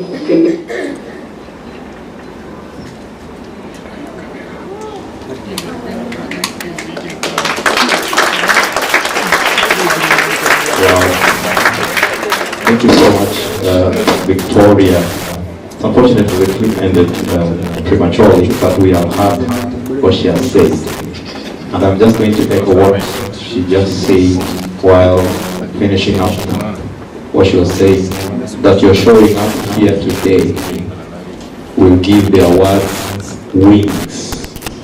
So you are an integral part of the success that we are celebrating here today. Our intention with this work is to send out a very strong signal into the world. One thing I want to tell you is that since the creation of the world, there has never been a book written under the title Do It Afraid by the kind of people that you will find in those pages. So this is the only of its kind. So we really treat it as a special thing that is happening in our lifetime. There are people who will come to see it, but they will not see it in this lifetime, they will see it later. Another important thing you have to remember about that book is that the cumulative year of experience of that book is more than 100 years. If you add the number of years for each of those individuals, you sum them up, that is more than 100 years of experience put together into a book. I don't know if there is any other book that has been written that has that kind of experience. I don't know if there is. I know books that have lived very, very long because they were published a long time ago. But I don't know of so many books that have that number of years of experience in themselves, in the kind of, stories that it brings to life. So the next session I'm going to have is a panel session, but I think before we go into that, I will give us about 2 minutes break to just reflect on the lessons that we have picked. If you have been writing notes like myself, then you probably have a lot of things to share with the person seated next to you, to show them what you are learning. So I'll give us 2 minutes break to just reflect. If you want to say something to your neighbor, if you want to step out briefly, you can. And then we'll come back here for a brief panel discussion. We'll have a couple of other authors coming to the stage. And then we will pick it up from there. So 2 minutes begins now. We can have some music, please.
I'm sick and coughing. Sorry. And I still have to do a lot of things. Sorry, God is healing you.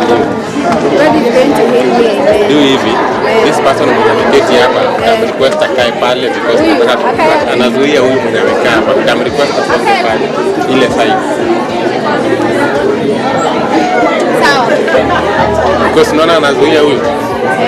Huyu mwenye atakuwa pale.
Wow. I see you all are having good time talking, connecting. That's beautiful. So I just want to request all of us to come back to order so we can continue. Thank you so very much for embracing the break. Looks like it was a much needed thing. So if you can hear the sound of my voice out there, please come back in so we can do the next session. Thank you so very much, and thanks to the media team for doing an excellent job. Thanks for the lady behind the deck. You're doing it afraid. Thank you for doing good music right over there. So we are going to go into a panel. We want to have a panel with a couple of these authors coming to share their insights and thoughts with us in a panel format. So I'll be introducing each one of them and then calling them to the podium so that we get to hear. So the first person that is going to be sitting on the panel today is Jackie Athieno. Jackie is a passionate people leader with over 22 years of HR and organizational development experience, specializing in fostering organizational resilience and leadership across more than 20 countries in Africa, or in Africa, Asia, Europe, and the Middle East. Beyond her professional pursuits, she champions community engagement, empowering women and youth through boards and philanthropy, while also advocating for climate action and pursuing agri-entrepreneurship. She embodies the leadership philosophy rooted in faith, empathy, courage, and resilience, and is a firm believer in execution. And she says that motivation is found in action. Let's put our hands together as she comes to the stage. Jackie, wherever you are. If you have read the book, she's the one who went to Afghanistan. Was it Afghanistan? Yeah. So, she will tell us a bit of that story. The next person coming to the stage is Bilha. Let's put our hands together. I'll be introducing them as they climb to the podium. Bilha, please come to the podium.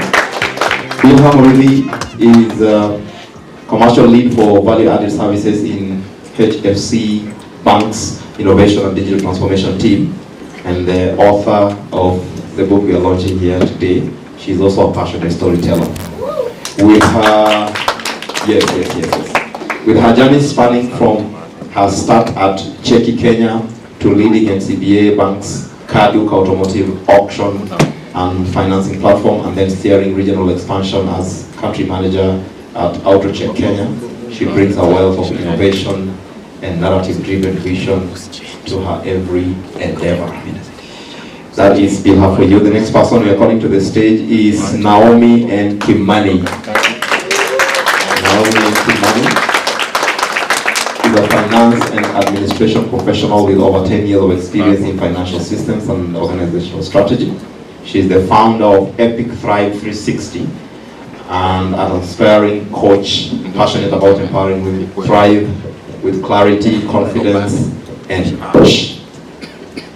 To thrive with clarity, confidence, and cash by gaining both emotional and financial control through their mindset renewal. She believes that true growth begins when we stop shrinking and start showing up fully, and I agree with her on that. The next person coming to the stage is the amazing Grace Zula. Grace Zula is the founder and lead consultant of Atara Solutions Limited, a leading HR consulting and training firm famously known as the moderator of choice. She is a seasoned human resources professional and a corporate governance enthusiast with over 15 years of experience designing and implementing winning people and culture strategies. She specializes in organizational learning and development, tailored HR practices, training and compliance, and consistently delivers impactful, scalable solutions that have successfully built HR strategies and departments from the ground up. Let's put our hands together for all of them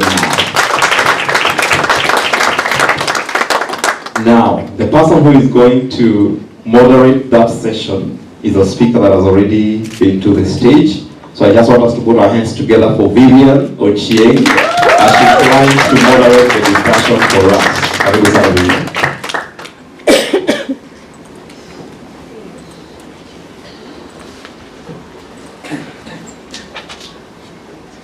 Good afternoon or good evening, everyone.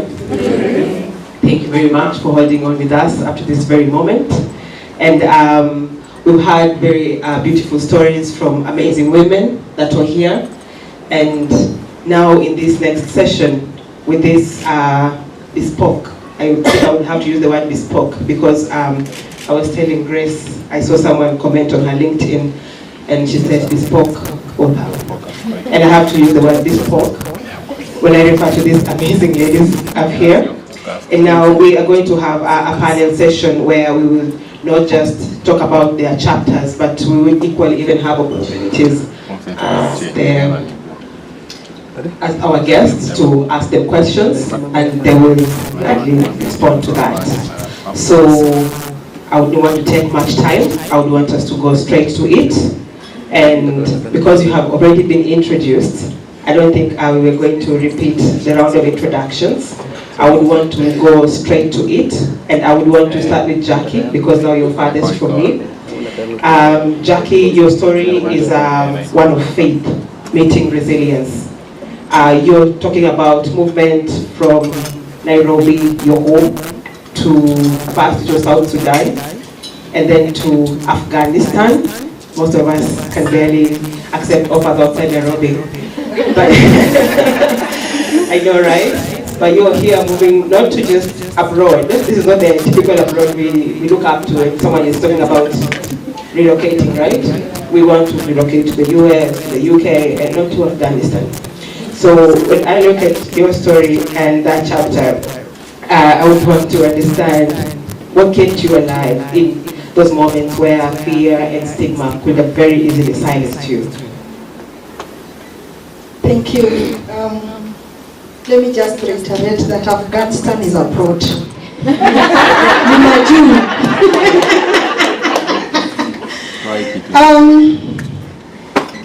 I've walked a journey of faith.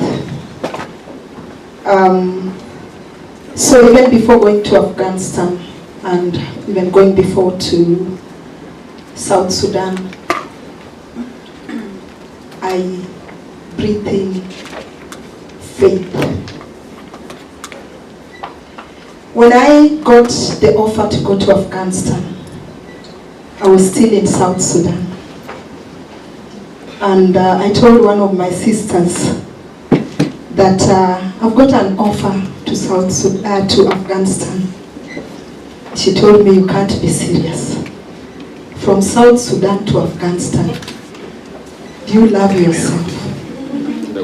I said, God loves me more.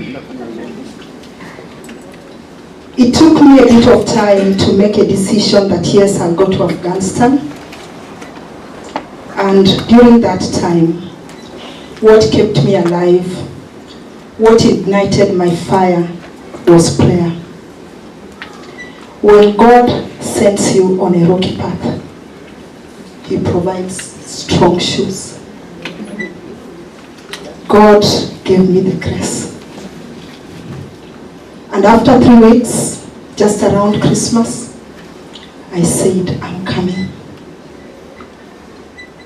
My organization then would give you a 1-week immersion in Kabul before you sign the contract, the final contract. So when people were saying Happy New Year, I was on my way to Dubai to get a visa en route to Afghanistan. I got there, and shock on me, systems are working. I can tell you, some systems even work better than Kenya.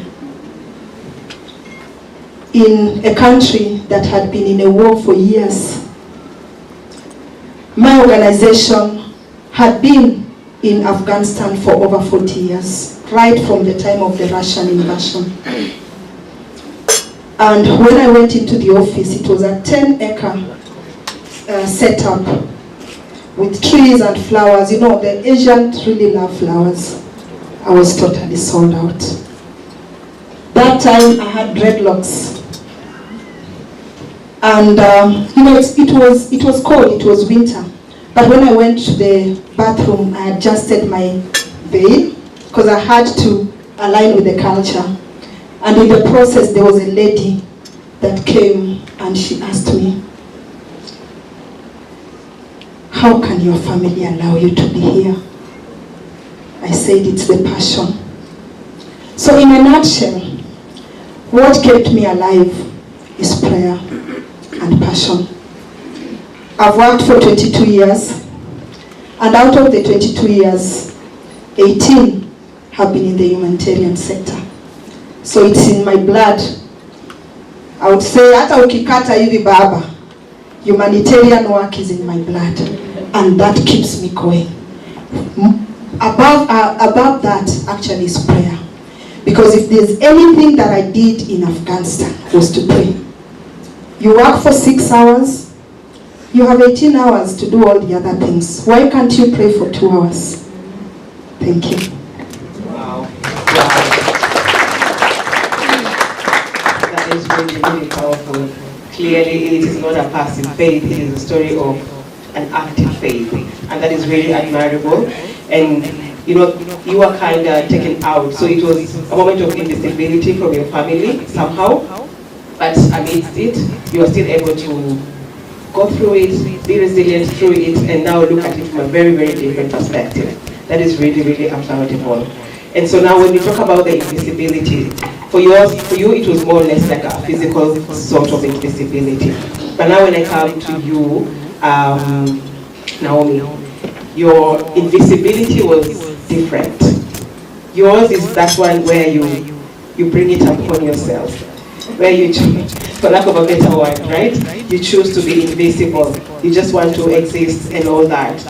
But then you flipped that at some point in your life, and now you started on with the LinkedIn posting and even started up at Epic 360. So I would want to understand exactly what made you decide to go public after such a long moment of invisibility?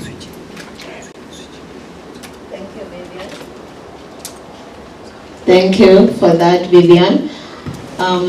So for most of my life, I was known as the quiet one, and my colleagues will know that, my family will know that.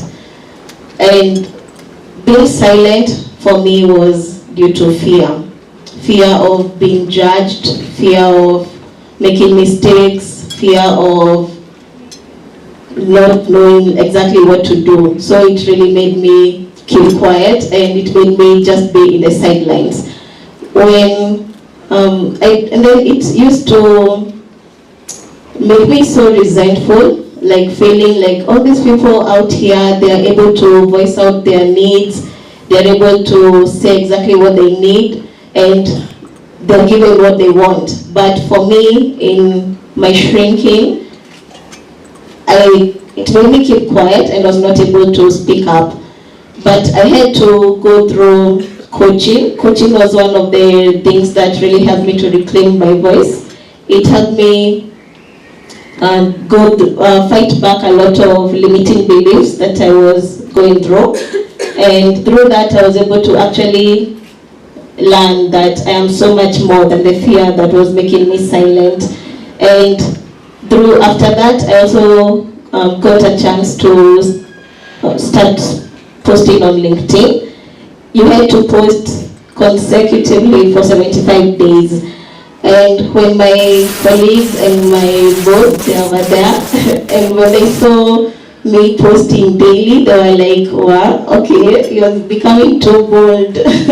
But through that, I was really able to find my voice, because whatever I was posting, many people came to me and said, you know, you actually spoke to something that I was going through. They were resonating with what I was posting, and it made me realize that if you have something that you want to say, just say it. Don't let fear keep you behind. Yeah, thank you. Great. So you had to get to a point where you made the decision to actually be bold and then push forward with it regardless. That is amazing. So when we look at that point where it was like more or less like a decision that had been made by you choosing to be invisible. And it brings me to a line, Grace, in your chapter, where you literally said, fear unexamined can quietly dictate your life. And that just struck me. And I would want to understand for you now, how did you first recognize that fear was shaping your choices? Thank you very much, Vivian.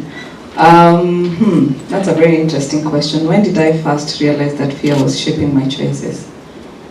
I think in my working life, as I have been on a journey of self-discovery. I grew up as a pastor's kid, and technically you do not own your life. Your life belongs to the public. I think I put that in my book. So you don't even know who you are, because who you are is defined by other people. Technically, you really cannot find yourself. So I think in my working life, I think my first job is when I discovered, wait a minute, what am I doing? How is it that every decision I make, I need to think about everybody else first, you know? And I realized I'm afraid of facing me. I remember one time I called somebody and I'm like, you know, I'm so talented, I need to figure out what I need to be known for. You know the way you're told you need to choose a line and be known for it? And I was like, I need to decide what to do for. And one of my friends told me, why? Why? If you're talented and that's it. Why should you choose? You know? All you need to do is put together all these talents and figure out how to do that. And I realized, wait a minute. I actually still wanted to be defined by what everybody else does. Because everybody says you need to choose one line. So part of it was fear, because fear makes you want to fit in even when you do not fit. It's like a puzzle. When you have fear, you end up placing yourself anywhere. And you see, the puzzle is not complete. If your puzzle is in between a tree, and you put yourself somewhere, you're the branches, and you put yourself somewhere on the roots, it's not a complete puzzle. So you can't fit in places where you don't belong. And unfortunately, fear makes you want to shine in places where you do not belong. So if you're not careful, fear ends up dictating what you do. I actually switched from being a journalist because journalism means you're going to go for a whole year without money, because that's what I witnessed when I went for internship. And then I was like, okay, so I don't want to do journalism. And I've really been a product of community. I call them my bras. You know, this is a book for women. Bra, we have how many types of bras? Push-up bras. Do you know those bras, yeah? When you're starting to grow, you have a sports bra.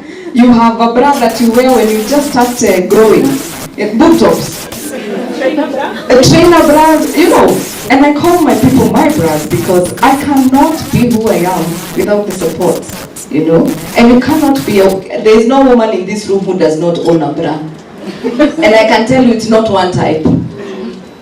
There are several types of bras that we all own. So I call my community bras because they're people I relate with. Even here today, the community I'm with my push-up bras who said, well, you're writing that book. And then I'm also with my daily bras, the guys who I communicate with, I relate with professionally. I'm also with those people who I have fun with, because they're all important part of your life. So it doesn't mean that because you're multi-talented, you need to choose, this is my line. So fear makes you start fitting in places where you do not belong. And it's not right, really. Why would fear dictate who I am? I am Grace Nzula, a product of courage.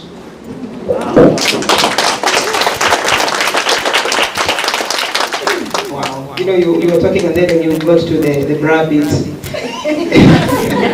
it's a sensitive topic.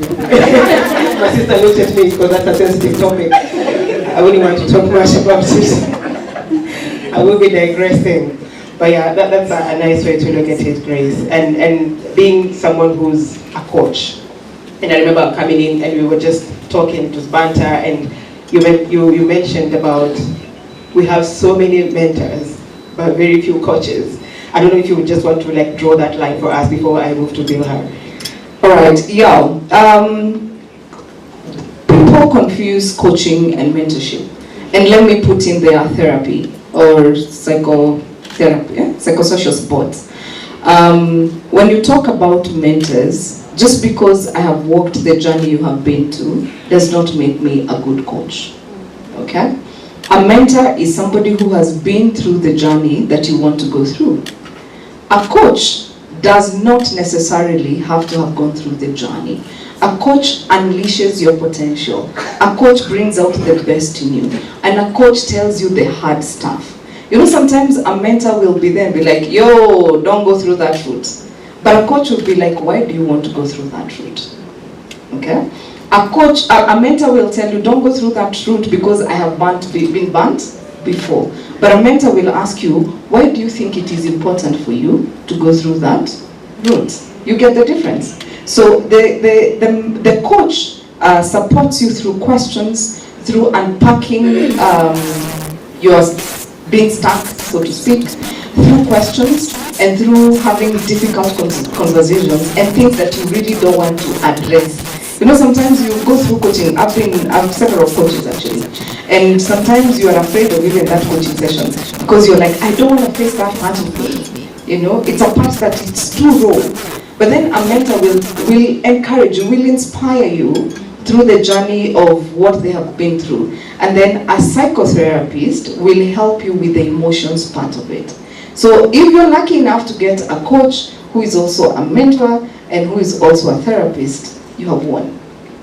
And even in coaching, I will tell you, allow me to assume the cap of a mentor, because I need to differentiate the two. Because sometimes I'm talking to you because I want you to understand where I'm coming from. Now again, coaching has nothing to do with me.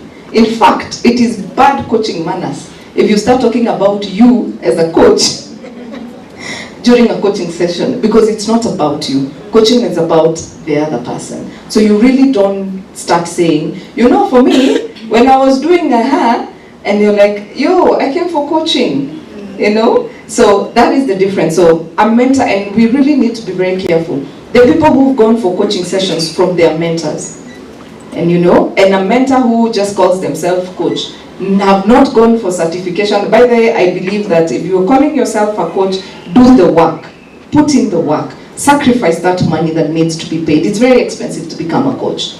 Don't just become a HR, for example. Let me speak about my field. Just because I'm a HR with 22 years experience, I believe I can become a coach to everybody. I probably have the coaching skills that come to me naturally, but I need to go through the course to actually understand the technical bits about coaching. And then if you're being a mentor, I will tell you my story. Like today we have been mentoring people a lot here by sharing our life journey. And you see, a mentorship doesn't have to be a career mentorship. You don't have to be a HR to relate with my story. We were talking with Hadija today, and her and I share enthusiasm in governance. And I'm in HR, she's in political science. And we have a conversation on governance, because my journey with governance and her journey with governance is so different, yet we are talking about the same things. So she can inspire me through her story, I can inspire her through my story, and that will be mentorship. But now when it comes to coaching, we don't have to have that conversation. You tell me, Vivian, I want to sit in a boat, and I'll be like, okay, why do you want to sit in a boat? Okay? And then you'll be like, no, my life is not working out, and I'm like, if your life was to work out, how would it look like? So I pushed back for you to really think through these issues that you have, so that, by the way, in coaching we say, I cannot tell you what to do. Okay? My work is to create awareness. You know? In fact, we say a coaching session has been successful if you have created awareness, and that is you. You unlock that awareness that, wait, I actually have this solution. I actually knew what to do, you know. When I went to public service, and first day I was appointed to chair a finance committee, my first course of work was like, why? HR, we don't do math. And you're not just a committee member, you're a chair of the entire committee. So signatures are yours. You know, when you're a member, you can say through. You know, you can say, I second. But when you're the chair, accountability lies with you. So and my first course of action, I called, you guys know probably Mary Mukindia. I called Mary Mukindia and I was like, Mary, I cannot do this. I don't think do you know, I don't know how to interpret math. And my friend Maureen, she's there. She's an accountant. I was like, Maureen, I can't do this. And Maureen, she laughed. She was like, nakwambianga mara ngapi usome hizi vitu. You know, so I called Mary, and Mary was like, let's have a session. And Mary walked me through my fear, because that was fear. She walked me through my fear. And she was like, no. And one of the things that I learned is, Competence powers confidence. So I went in and I remember that conversation and I looked for Maureen very fast. And I was like, Maureen, you want me to learn? Sit down, teach me. And Maureen taught me the things I need to look out for in a balance sheet, in a all those things, cash flow statements and everything. And you see, this is public service. So you're also being told that if you do this, ujue utapelekwa EACC. And I'm looking at it and I'm like, fear is still coming in. Yani, I'm already afraid. And the people you're with are not even making things any easier. So I sought the help of a coach, and she told me, Grace, let me tell you, when you sit in that boat, don't think about looking stupid. Think about sitting on that chair. For lack of a better word, niliambiwa enda uketie hicho kiti na matako yote mbili, forgive my English. And she told me, when you sit there, what are some of the questions you want to ask? And we went through the questions I had in mind. And my friend, when I walked into that meeting, if you thought that I had a session with Mary Mukidia, it was not written anywhere here. Or I sat with Maureen for I don't know how many hours, you would not know. I went and I was speaking the finance language. And the people who had put me there because apparently I was put there because I don't know nothing, they were so shocked. And for me, you see, I sought the services of a mentor and also sought the experience of a coach. And now, I did not need a therapist. I have no emotional issues. Thank you, Vivian. Thank you very much. I think we're just a class of, and we appreciate the free lessons. I felt it was very important because in the journey of trying to do it afraid, we want to seek help. And it is very, very important to draw the line, whether you want to get a coach or you want to get a mentor or a psychotherapist. I felt it's very, very important. You might think you are in a mentoring session or you're in a psychotherapy session. And your emotions are getting stronger, but you're not progressing. I think I would want to shift it a bit now to someone who showed courage in her writing, and that is Bilha. So Bilha, you took a bold state with your first salary, and in fact even putting it out there for us. And it was quite a salary. And for those who read the book, you'll probably catch her later to see how she was coping. She can give us strategies to navigate this harsh economic times. And Bilha, I think at that point there's resilience that was actually shown and all that. However, as you went on with your career, you even got into deeper challenges. And I think even one of the co-authors mentioned about it, you having to face that sort of discrimination with your pregnancy and everything. And you actually sought a legal recourse. I just want to understand what was the why behind it? And you actually had said it wasn't for you, it was meant for other women. What was the push at this point, Bilha? Thank you. Good evening. So I'll start by saying I don't know if my boss is aware there was legal action against my former employer. She's in the room. But so taking that decision was not a sudden moment of bravery that I just woke up and decided I'm going to do this.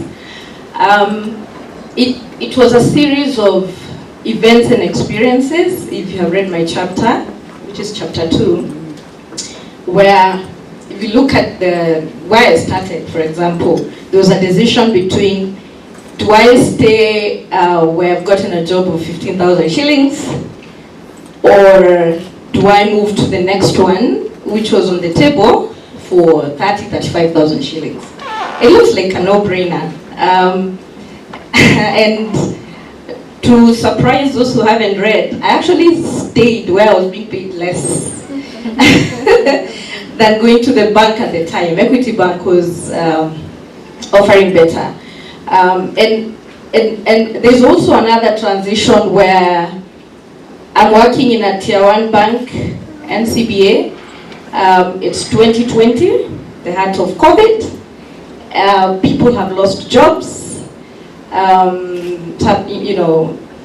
And that's the same time where an employer has come to me and said, let's come and build this business. So I'm coming from a stable environment, so to speak, to moving to a company where we're building it ground up. And when I mean ground up, I mean from looking for an office to incorporating the company. I actually have a friend, Shiko, who helped me move around when we were looking for offices. Nice to see you. So that experience and making such decisions, there's a pattern, so to speak, where you're in a catch-22, but you decide to move on anyway, or make the tougher decision, so to speak. So when I left the bank to move to this company that I was starting ground up, I remember, I mean, it was tough, but you know, setting up from scratch is not easy. And I gave my all. I'm just providing a bit of context into that experience. And when I mean I gave my all, it means I was in the office, sometimes very early, leaving at 10 p.m.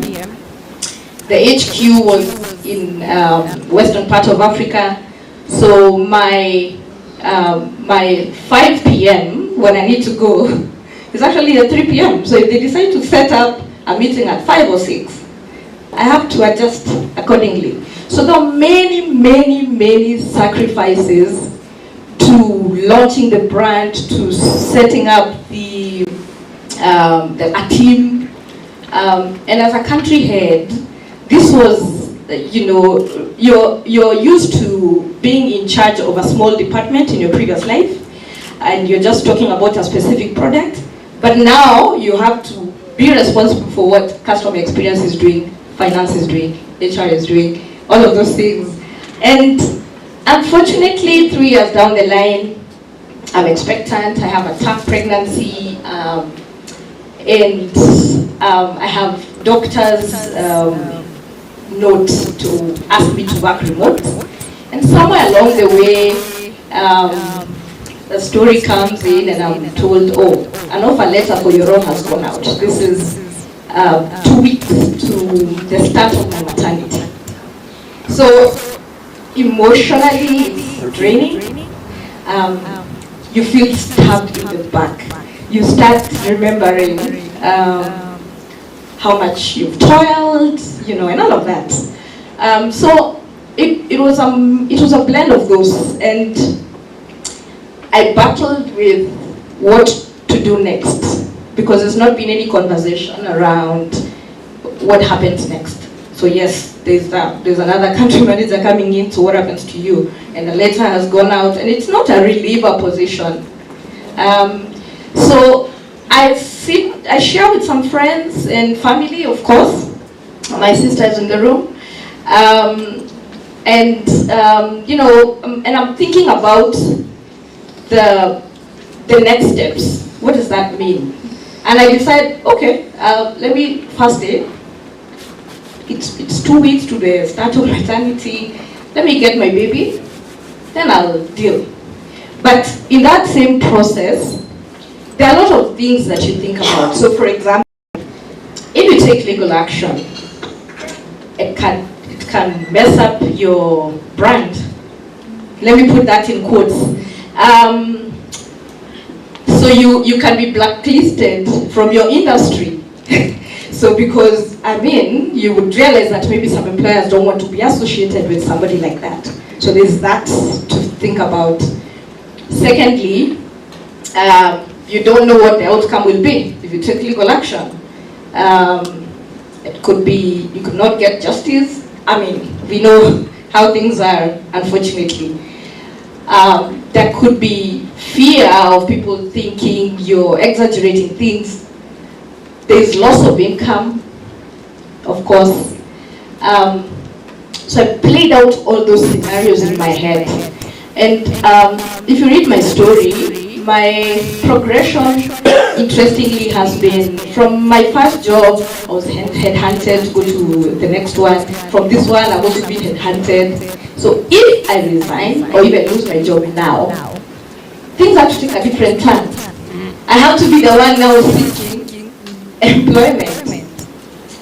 And so many other things, or risks, so to speak, and other decisions. And those are the things that make people not take action. Decide to just say, let me just see how it goes, let me just stay in. And I analyzed all of that and I said, I don't want anybody else to go through this. Not at all. So as soon as I got my baby and I was supposed to go back to work, I just went day one and tendered my resignation. And then pursued, took legal action. And with all those fears, I had no other job. Also it was, I took it as a blessing to also take time to be with my child, as I think what the next chapter looks like, or what it would be. But just the thought that even if it's not the entire marketplace, even the other people who are still working in that organization would benefit from this. So whether it goes through or it doesn't, this is something that we need to speak about, regardless of whether the outcome is favorable for us or not. And I can conclude by saying that two ladies after me who were expectant, and they talk about how they were treated very well in that same organization thereafter. But so that was a thought process. It comes with risks, but you do it afraid, I guess.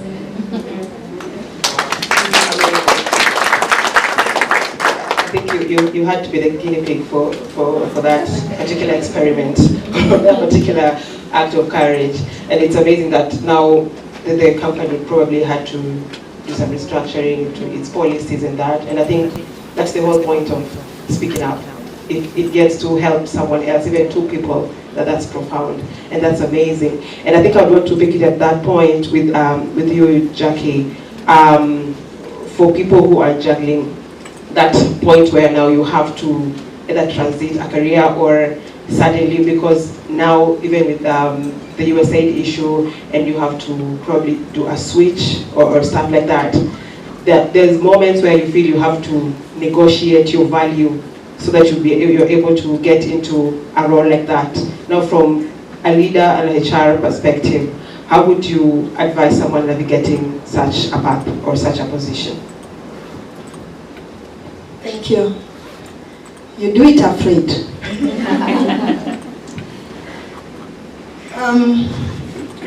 Navigating careers, and the example you've given from the USAID story, it's a sad one, especially in the humanitarian sector, because it's not just about a loss of jobs, but also loss of livelihoods for many, many communities. When you find yourself in such a situation, I want to tell you this, that growth happens in the uncomfortable zone. It doesn't mean that you've lost your skill sets when you are negotiating with this employer. But you need to get yourself into that space where first, your salary is not what you expected, but two, it is something that is giving you an opportunity to venture back into the market. But that said, never waste a good crisis. When you are out of employment and you have time in your hands, learn.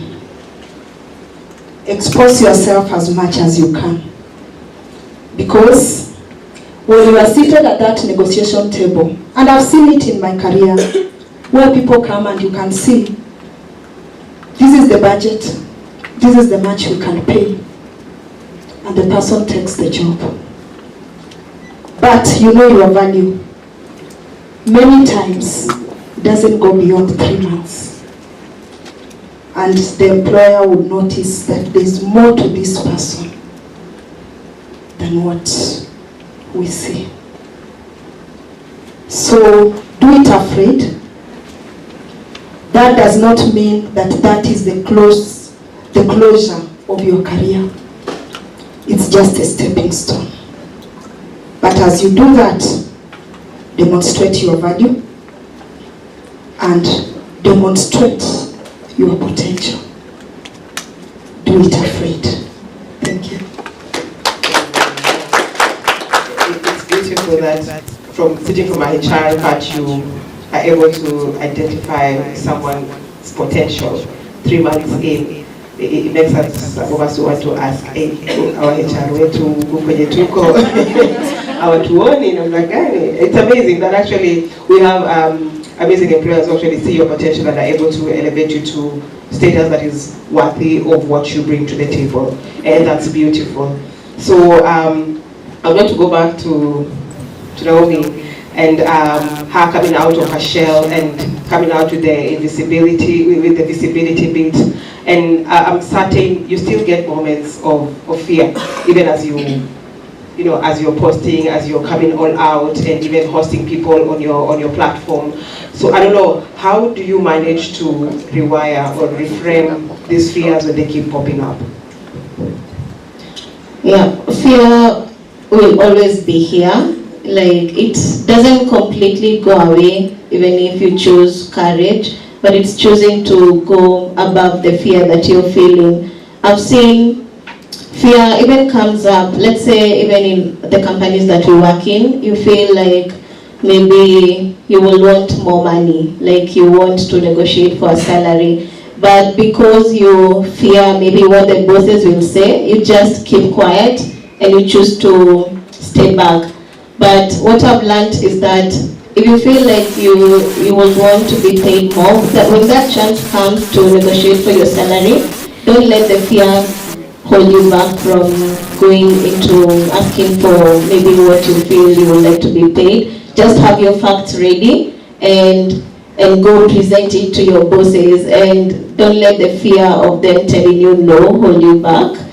Like, be able to negotiate and talk about it. So fear always comes up, even when I'm posting on LinkedIn, when I'm talking to people, I will feel like I don't want to speak up just because I want to maintain the peace, but that doesn't help. It's always better to speak up and raise up the issue that you're feeling and address it with grace, and let there be peace through speaking, but don't let your fear hold you back. Yeah. All right, that's amazing. And I'm hoping that is what is keeping you afloat as you keep posting and hosting people on your platform. So I think I would want us to do like a last round of questions to our authors before I now invite you, our guests, to ask them questions. And I think I would start off with Grace. So Grace, I'm just tapping onto your coaching prowess. I hope you'll allow me some more. And so, Grace, I would want to understand, or maybe you could explain to us, if we're having women in this room right now who want to do it afraid starting tomorrow, what are the kind of steps you would want them to take, or you would coach them into taking? The first thing would be realizing that you're actually afraid. Because sometimes you don't even know it's fear. Sometimes you don't even know you need support. Sometimes you know the way you're blazing through life, you're just existing. And sometimes one of the things that you need to recognize is you are not yourself. So one of the tools that I would propose is self-awareness. I believe we are all evolving creatures. If the people I was with in high school or primary school met me today, the version of Grace that they know and the version of Grace right now are very different. And so, because we are evolving, every step of the way, every position you get, every decision you make is preparing you for a better version of yourself. And you need to be very aware of what that means. So for if you want to take your coaching journey, or you want to take the step of courage, is number one, being aware that I am here, this is where I'm at. And even in my coaching, I keep saying, where are you now? Where are you? You know, we need to know what exactly, when you say I'm lost, You know, sometimes somebody will come for coaching and they're like, I'm so stressed, I want to give up, I am just done. And one of the tools that you need to realize is, why is it that you want to be done? Because when they're telling you they want to be done, they actually are not saying they want to be done.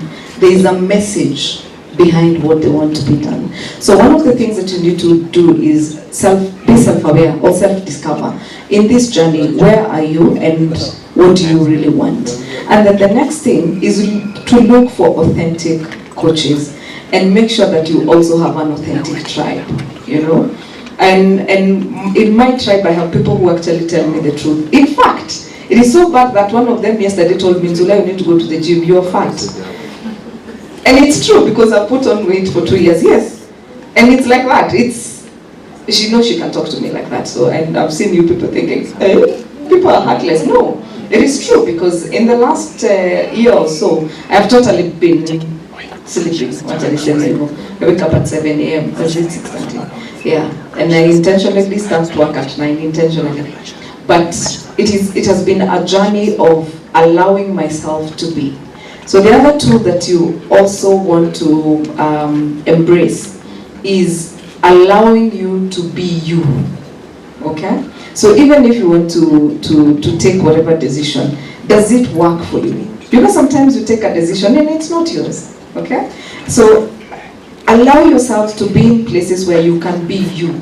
And sometimes being you means that you show up. You know, being you does not mean that because you're an introvert, you don't come for this lunch. You'd rather stay behind the doors and not show up. Sometimes it's embracing the fact that you're introverted.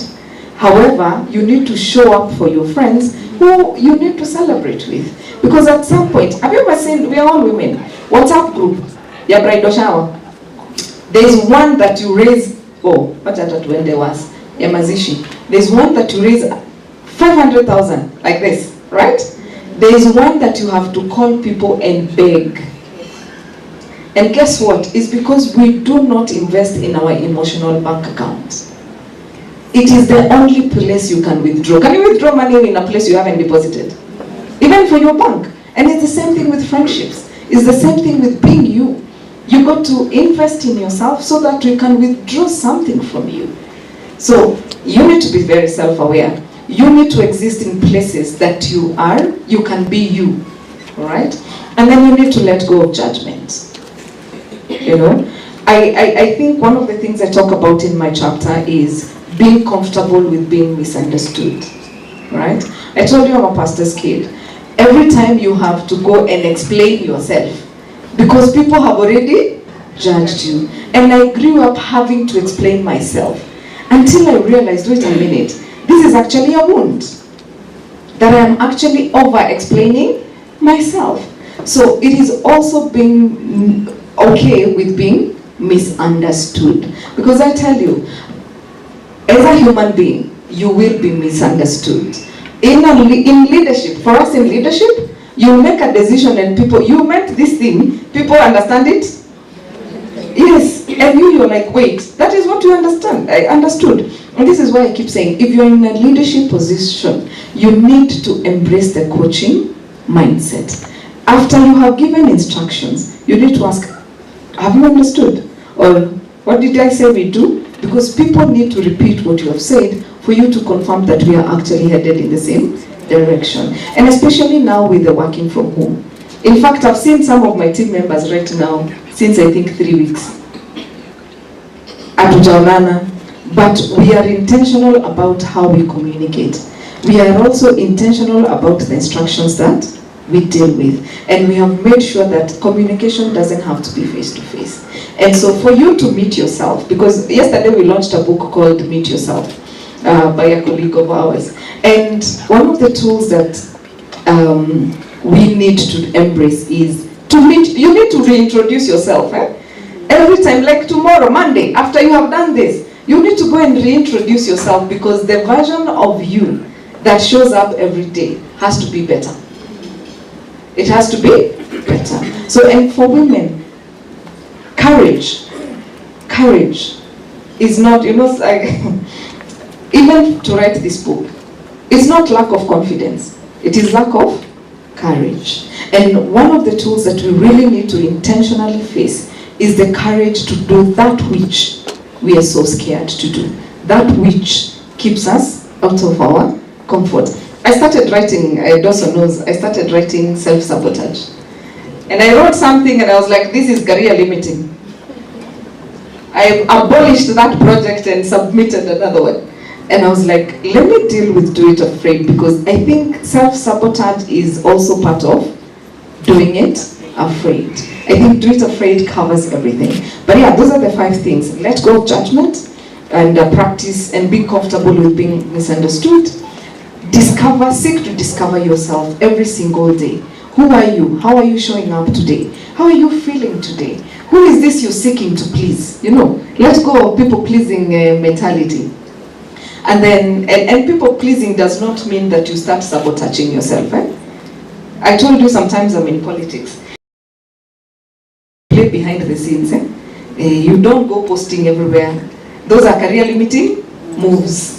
So you need to know what you're showing up when, not just like that.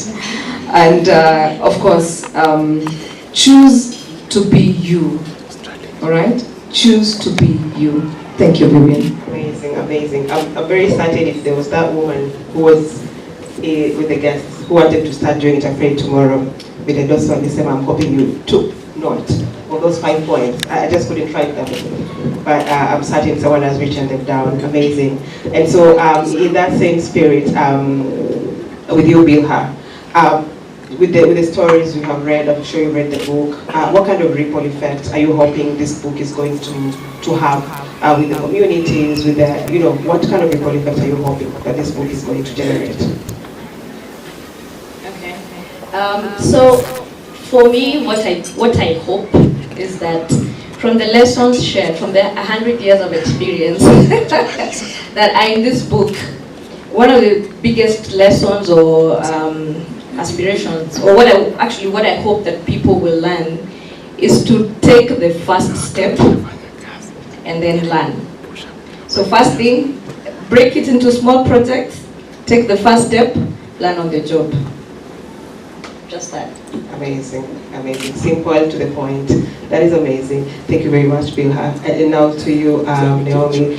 I'm just curious. So now, as you continue in your journey, has fear changed shape for you, or is it still the same fear, but you're just choosing to battle it differently each time? Now I'm able to recognize fear when it shows up, and I've learned that fear should be a sign. It should not show that you're weak, even if fear appears. It should show you like you need to take that risk and to step forward. And I'm like writing this book. I remember when I got the message, like I'm being invited to write this book, I had so many thoughts running to my mind, wondering, okay, what story will I tell? Will people actually read it? But you see, that's fear that's talking, but that it's fear, and I was able to go past it and actually write my from my chapter and the other ladies' chapters. We'll all learn something on how to get past the fear and all the different types of fears that there are. Recognize it. Great. I think I would want to end with Jackie. And Jackie, for you, I would want to just both in South Sudan and in Afghanistan. Do you think that courage to move there, do you think you would have gotten those lessons or learnings that you got when you were out there? Do you think it would have been the same if you had chosen to stay in the country? Okay. My chapter is chapter 3, and I have started with a quote that courage is fear that has said its prayers. I look back on the learnings that I got, and especially in Afghanistan. One of the things when I arrived in Afghanistan in January of 2020 was the realization that systems are working here. But also the fact that I was interacting with colleagues who are very open-minded. If you look at my book, I've shared how we had an open plan office, and we would talk about prayer. And you know, Afghanistan is an Islamic republic. They actually say Islamic Republic of Afghanistan.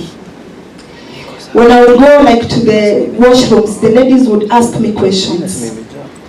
And I took that as, I think I was a mentor, I was not a coach, to mentor them. And I would ask them, what is your desire? What do you want to do? But back to your question. If I had not gone to Afghanistan, I think the growth that I've experienced over the last maybe 5 years would not be there. They say opportunities knock once,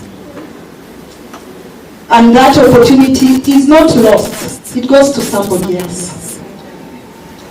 But if that opportunity was to come to you again, it will never be the same.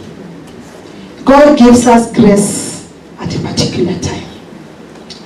And when that grace is there, it is sufficient.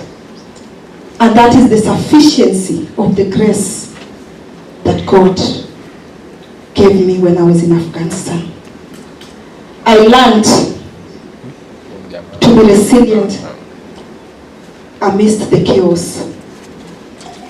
I'll give you an example. In 2021 January, between January and June, there used to be a bombing, and on average at least one bombing per day. And sometimes we'll be in the office. The security guy would quickly call us to give us the update. Sometimes it would be on WhatsApp. And we'll reschedule our trip back to the guest house. But after 2 hours, when you get into the city, it's like nothing happened. People have moved on. It taught me the fragility of life. That when you are alive and God has given you an opportunity, do it. And I just want to give you a quote. I couldn't master it after writing about 13 pages. And you know, I'm old school. I had to come with my notebook. It is by Stephen Gretlet, and he says, I shall pass through this world but once. Any good, therefore, that I can do, or any kindness I can show to fellow creatures, let me do it now. Let me not defer or neglect it, for I shall not pass this way again. So my journey has been a journey of courage, a journey of growth, and a journey of resilience, because I chose to do it afraid.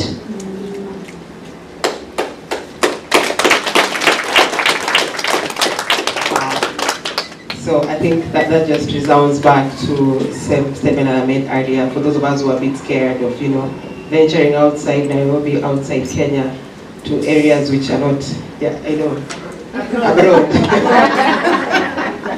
No, I'm serious. I remember I told my sister one time I got an offer in Juba to go open up a bakery over there, and I was like, hey, then I turned it down. So now I have a different perspective, quite frankly, and I think it's just that I cannot now. That opportunity clearly is gone. I may not be able to take it and get it now, but now I get like a very different perspective.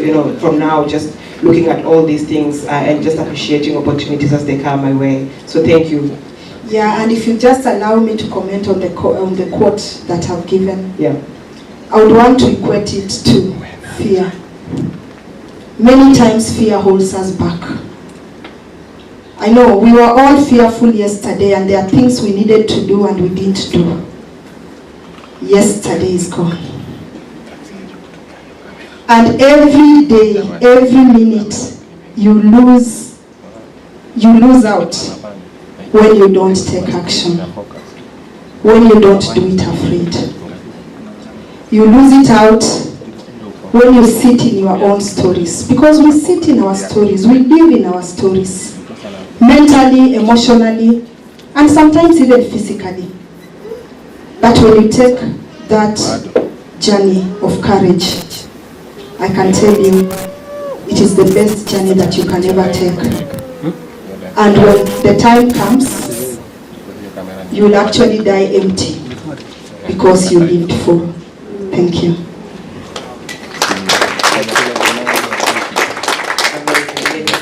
Before I turn to the audience to now get your questions for our wonderful authors, I would want Abira to conclude for us.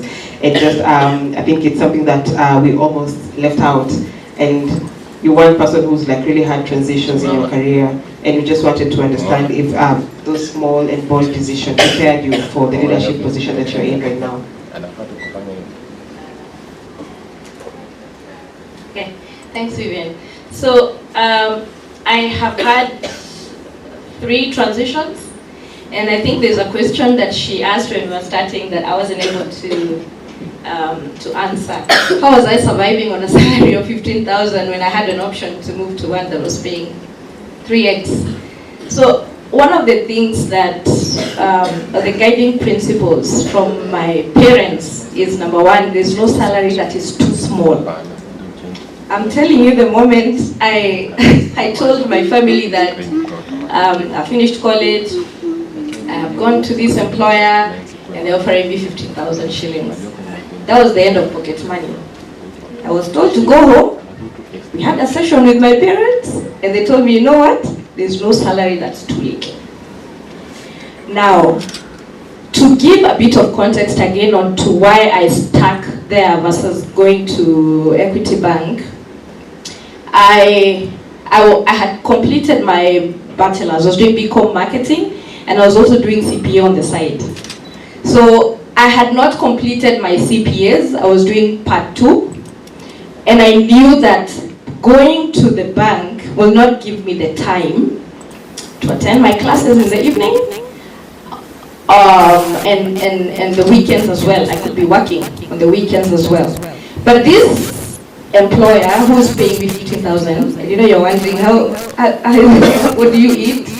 What do you pay as rent? How do you go to the office? So this employer had given us a flexible schedule. I actually worked with Regina at the start of our career, and I could work from in the morning 9 to maybe midday or 11. Midday or 1, and you're done. So that gives me time to study, to prepare for my classes, and for those who have done CPA, I know how hectic that can be. So the lesson for me there was, how do you sacrifice immediate gains financially for long-term goals? And if you look at if you read my story, my first employer was a startup, and I was able to transition to 4 different roles by the time I was done. So I worked there for 6 years. I started in the sales and operations. The CPA I was learning gave me an opportunity to be a financial accountant in this employer. Then I moved to RM, and then business development manager. So for 6.5 years, and the sacrifice I made initially was able to help me accumulate the years of experience that have actually guided my career from there. Because if I didn't have all of this, then I would not have been the right candidate for the role that NCBA was preparing at that time. So that's one of the things that, one of the small but big decision I made at that time to help me transition. When I was moving to NCBA, one of the other thing there is being able to overcome imposter syndrome. That's a big thing for most of us. So yes, I have built experience in this startup space, 6.5 years. NCBA has looked for somebody who has this set of experience. Like I mentioned, they had reached out to me. And even though, so remember, at this first employer, I'm working within a department. But now I've been told, come to the bank, help us design or implement a solution where we are able to digitize the process of auctioning vehicles. So and all of that responsibility lies with you. So of course I panicked, because I knew at this point where I was working within a very small responsibility. But now you're asking me to be in charge of strategy, to actually design the product, how the customer journey will look like. Like, it was such big shoes. But like I said, take it up. Then learn on the go. When they're looking for you, or when you have that experience, there's a reason. They have expertise in banking, but they don't have this skill set that you have in marketplaces, so to speak. Again, my transition from NCBA to now the other startup, AutoCheck, is also a crazy one. If you ask anyone, it's COVID. My family sat me down thinking, you're crazy. People have lost their jobs, and here you are going to move from this very stable employer that has not fired you or let you go because of the situation to another company. You're not sure whether it will survive or not. And for me, the calculation I made there is for me to be able to be in charge of strategy, full ownership of P&L, lead a big team, I will need to be in the bank for 10 years to get to that level. And at this point in time, what Hesabu can I do to be able to transition? This will fast track my, my experience and growth. And the things, what I'm just trying to say, you don't just move blindly. So let's not assume that it's just moving. So I had to calculate. I have a facility with the bank. If I move to this environment, my facility will go to market rate. So what does that mean financially? So being able to strategize and say, I'm giving myself 6 months. Within 6 months, I need to have enough money to sustain me for the next 6 months. Should this fail, I need to have cleared my current loan. And those are some of the things that guided my negotiations as I was transitioning to this other employer. And, things turned out well. I had experience, accelerated experience, so to speak. And like, I'm not sure who mentioned it, saying that what you have, the skill set you acquire, it can't be taken away from you. So even in my 1 year of leave from employment, they cannot take away the skill set that you have already acquired. So you have to separate between, you have to be also cautious in terms of like, is there logic for why you want to take this decision? And fear, where fear is mostly what if this thing happened? What if, so if you don't have logic and a plan, or you're just making a decision based on, oh, I'm not going to go because what if this happens to me, then that's fear. So a strategic move has to be backed up with logic. Sacrifice finances for this kind of goal. This other side was, I'm going to live at the World Bank because I want this level of experience. Just move blindly. There has to be, some strategy around it, so to speak. And yeah, so It's amazing to see that the moves are pretty well calculated. And it reminds me of her turning down a PhD offer because she understands right now in the US it's a bit hostile, and she is a political, are you an activist? She actually told me she's scared she might get there and get deported. You don't want to have that on your record. So it's amazing to actually have those calculated moves and the compromise you've been striking. So I think I would want to go straight to our audience to see if we have any questions for our authors here. I don't know if you had someone to take around the mics. Oh, you have them. So do we have any questions that you have for our authors? Yeah. And I think it could be any author, not just the ones that are here up front.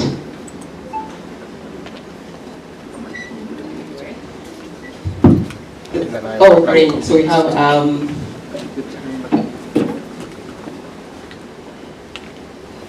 hello everyone. My name is Vicky Barbara. I am a friend of Teresia Njoki, here to support her. I'm so proud of you. I'm so proud of you. Support your friends. So I don't know if it's only me, but I've realized the authors are exhibiting some level of boldness, such that even when you talk about fear, you can't even imagine you being afraid, like fear. So my question is, after doing it afraid, how do you stay doing it with that courage and boldness? That's to the panelists. Great. I think Grace, you can take that. That's a very interesting question. And when people take a chance on you, deliver. Okay? Once you deliver, the next person who comes, you'll have known what to do. So how do you stay doing it? You do it the first time, the second time it becomes free flow. I do events, and the first time I went to do an event for 500 people, I did not sleep for a week, and I'm not lying. Maureen is my baby, because I would call her every single day.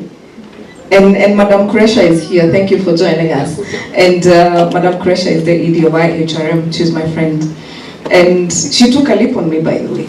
And I walk into the room and you find 100 people. I mean 1,000 people. And you're asking yourself, okay, so Grace Nzula here, the small girl, by then I was not this big, at least Said Menona. I was so tiny, and I'm over here supposed to stand in front of these people and have something to tell them, you know? And the first time I did it, yesterday, that event when we were launching my friend's book, we were planning for 100 people. He calls me in the morning and says, Grace, it's 200 people. Are you still okay to do it? I was like, oh, it is, I mean, I do 1,500, 3,000, I'm doing in front of 3,000 people as an MC. So what is 200? I don't even prepare anymore. Yeah? It's become something you do. And somebody talked about consistency. It is about consistency. How do you stay courageous? It's not the absence of fear.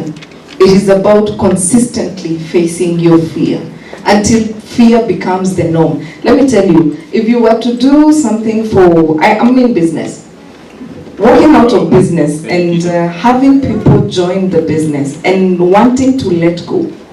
We suffer what we call owner-manager syndrome. So you start a business and you own it and you embrace it and you love it with your heart. And then you have to bring people because you're going to die. Not of fear, of being too courageous. So sometimes it's also being present and knowing that this courage, I cannot just do it alone. And so consistency in doing what you do. Once you face this fear, by the way, fear is always coming. Once you move from this page, the next one. And there's this author who talks about what got you here will not get you there. Once you get that opportunity, it is a preparation for the next one. So for you to go to the next one, you need consistency, you need persistency, and then you need to keep facing your fear every single day. That is very well said. So you do it, you fail, you learn, and then you become better for the next one. Amazing. So I would want to see if we have any questions from the mid area, this section, or on the far end, if we have any questions for our authors.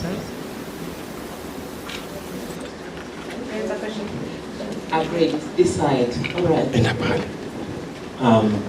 Mine is not a question. I just want Jackie to speak about something I had her talk about a few days ago when she was talking about the fear myths. She talked about 3 or 4 points which were very powerful. I only remember one. So could you please help my memory and benefit the other person who may want to learn from that? Thank you.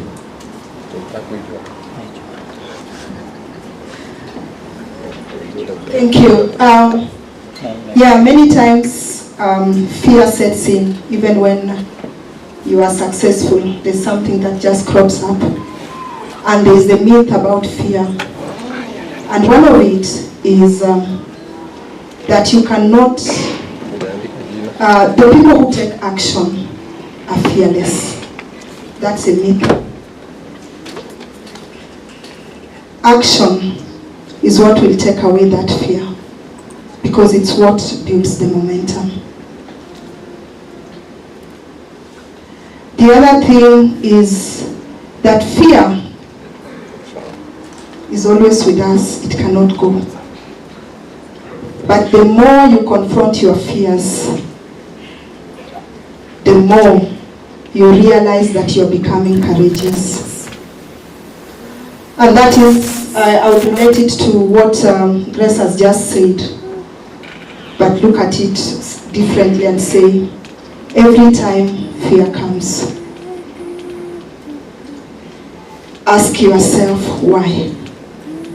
And even if it means you have to go back to your why, 7 times, do it. There's an author who says, do your why 7 times until you are clear on what you want. The third thing about fear, that people, put it out there, is when you do things in fear, you will not succeed. But it's not true. Actually, when it's also the aspect of logic to what you spoke about, because you are not just going into it. You know that it could fail. So you also want to go in knowing that even if it fails, the failure will be my fertilizer to my next level. And that is very important. The last thing I'll talk about fear is there's a general myth that fear is for the young. Everybody faces fear. Whether you are in your 20s, in your 50s, in your 70s, there's always a fear in you. But the most important thing is to call out on that fear and confront it. When David was facing Goliath, the brothers said, he's too big for you. But David said, he's too big for this stone from my sling to hit him. I cannot miss. It's also about perception and mindset. Thank you.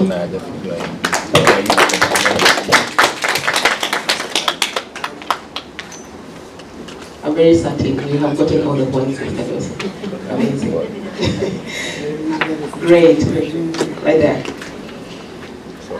Hi everyone.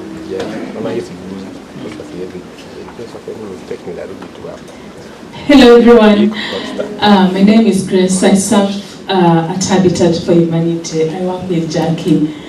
And this is just to congratulate you, Jackie. What I see in you is humility. I see courage.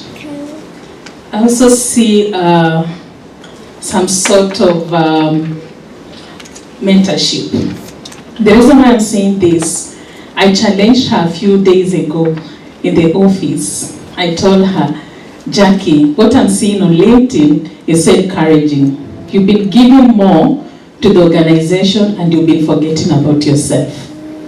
And you have potential to impact more positive energy to people. So to me, it's just to encourage you and to congratulate you, and don't sit on that talent that you have. Thank you very much. Thank you for giving Jackie her flowers. Do we have any other question? Okay. Just before she responds, please allow me. Thank you so much, Grace. I just want to recognize the people in the room who walked with me this journey. Please, if you could just stand up. My pastor is here. He used to pray for me when I was in Afghanistan. My Yeah, all my colleagues, and someone talked about community. I have colleagues here who I worked with 12, 15 years ago, and they're still friends, and my soundboard. Please stand up, all of you, and my current colleagues as well. My relatives, I have my niece and nephew, my son is here as well. Thank you. Thank you so much. Thank you for the prayers. Thank you for being my soundboard. And thank you even for being my accountability partners.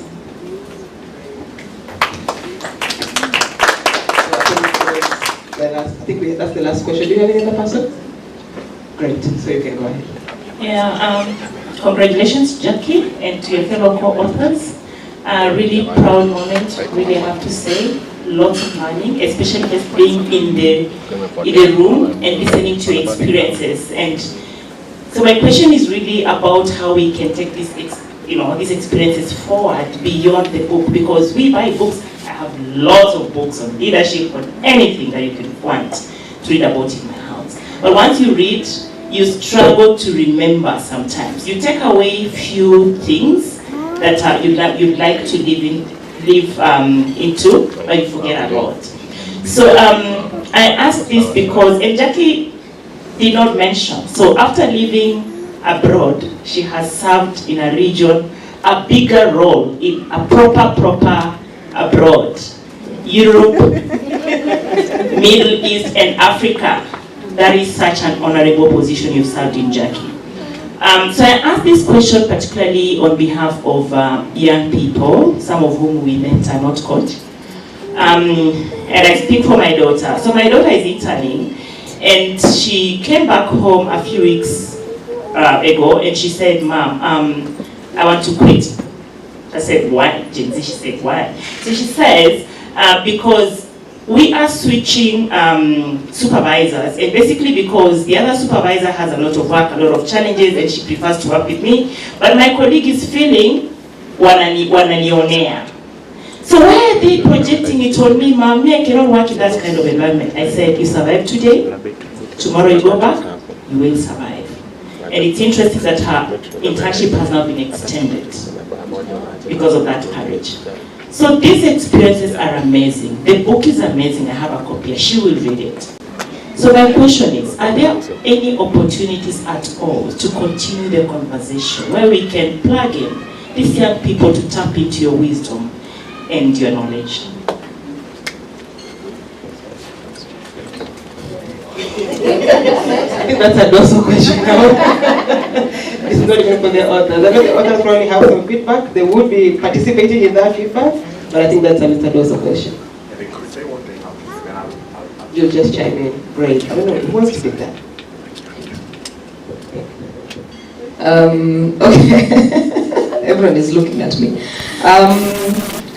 Okay, first of all, I think individually, we really need to pick, to make an intentional decision to choose to work with these young people. Choose, like, work with 2-3. I have a mentorship program I run for a few people we met at Strasbourg. They are young, and we meet once a month.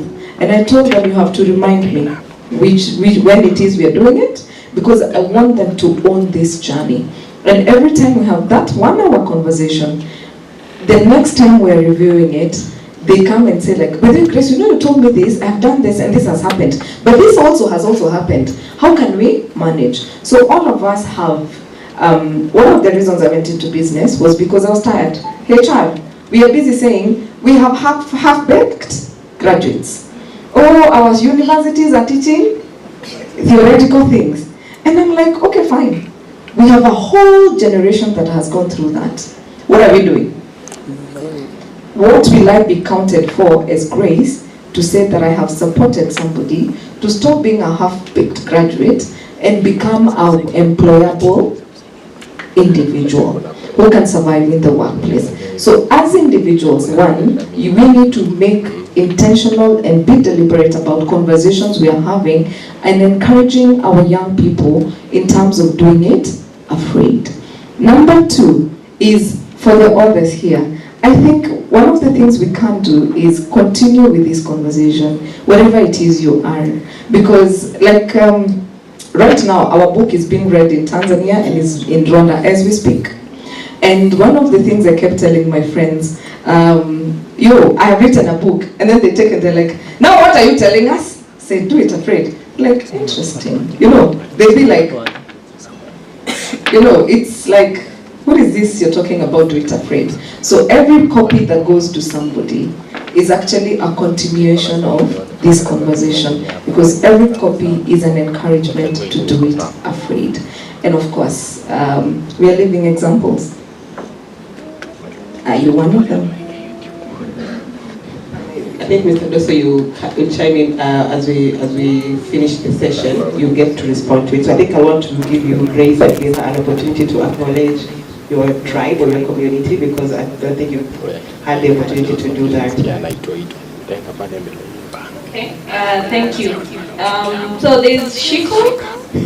Shiko is my friend. We met when we were doing a church program called Mizizi, and she has remained a friend. As you heard me mention, she actually helped me start looking for offices when we were moving, setting up the operations. Thank you so much for your support. Regina was my colleague at my first... No, they're not many, don't worry. At my first employer. Oh, Shiko, please stand and wave. Wajiko, Then there's Regina. Regina was my colleague at my first job. And then there's my sister, Mary Omboy. Yeah, and my boss has just stepped out. But yeah, thank you. Okay, I am a community people. In fact, I went low-key on this launch, and they still came.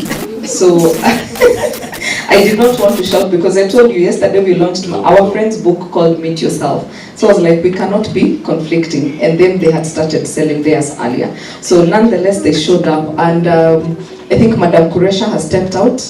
She's our leader in HR. If you're a HR professional here and you don't know Madam Kuresha, you need to rethink your life. And of course, my tribe, you can stand. My bras, you can stand. Musimame too. They're here. Victor, you also there. Where's Paul? Yes, so I have people I have mentored in this team. I also have my push-up bras. Those people who tell you, Grace, by the way, this one, And then I also have my, these bras we are wearing nowadays when we are wearing those clothes, those stickers. I also have those ones. So they are all here, and I really, really am honored that you came. I have my colleagues here, my partner Anne, who is also an author in, Overcoming Imposter Syndrome. Yes, she's part of this. She's part of how I'm here. And of course, Madam Frida. You all know, have you heard of Frida Owenga? Just stand. Yes, we call her sandpaper. She polishes us, a good one. And of course, we have Grace, we have Paul, we have Victor. Let me tell you a story, just a short one. The other day, I was called by someone. This is about doing it afraid. And I will take the shortest time possible. And I was having tea with Victor. And somebody called me and said, I need you to come and speak. And they asked me, this is real, true story. They asked me how much. I had given them a quotation of 30,000. They said, no, you need to say, we need you to go below 30,000. As a woman, where would you go? 29,900. Most likely 25. Okay, we like rounding off. So I said, I was about to take 25, and then Victor says, no.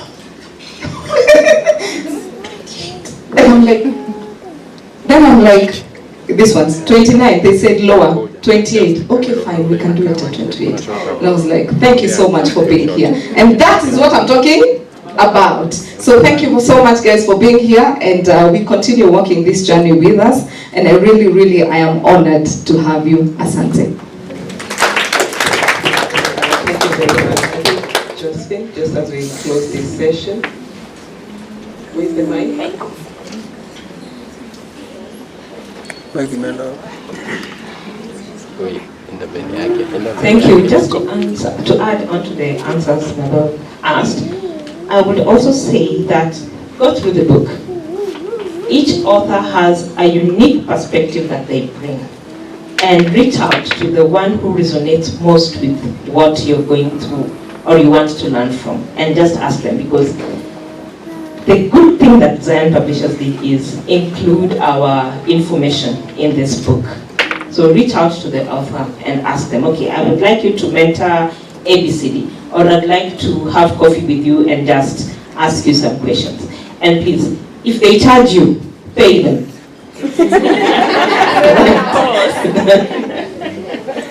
Back to you. Say that louder. And not bill her salary.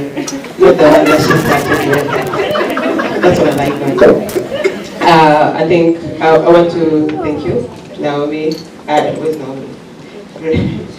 Grace, Bilha, and Jackie. I think Naomi was coughing because I've taken her out or something. So I want to really appreciate you for sharing your stories, your vulnerability, and those coaching lessons. We appreciate them. And of course the leadership lessons and the faith lessons. We truly, truly appreciate that. And clearly these women remind us that courage is not the absence of fear. It is the choice to take a step anyway. And sometimes the boldest step is as simple as speaking up, starting over, or even saying yes when silence feels safer.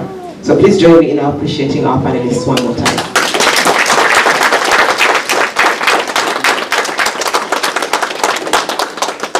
You can proceed with your piece as you welcome Mr. Dosso to carry on with the next. I just want to mention that this is a movement. It is a movement of Do It Afraid. And we all have light in us that can light up others. So I just want us to sing a chorus to a song that is very common. Carry a candle, run to the darkness, seek out wherefore, confused and torn.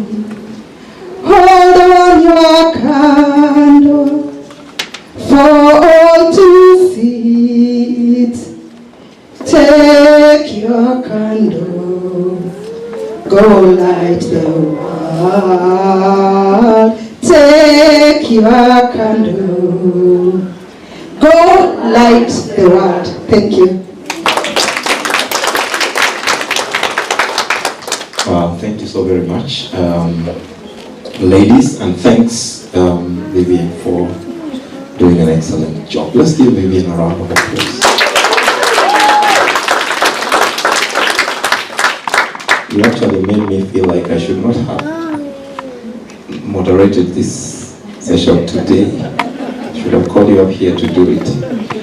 But that was very excellent. Thank you so very much. From all the presentations that I have had today, I am concluding the following: that fear is part of the journey. When it happens, and just like Jackie says, it happens to everybody. Any age is vulnerable. You can be visited. Because I like that statement. Fear can visit you. Like you visited Agnes, so you can be visited.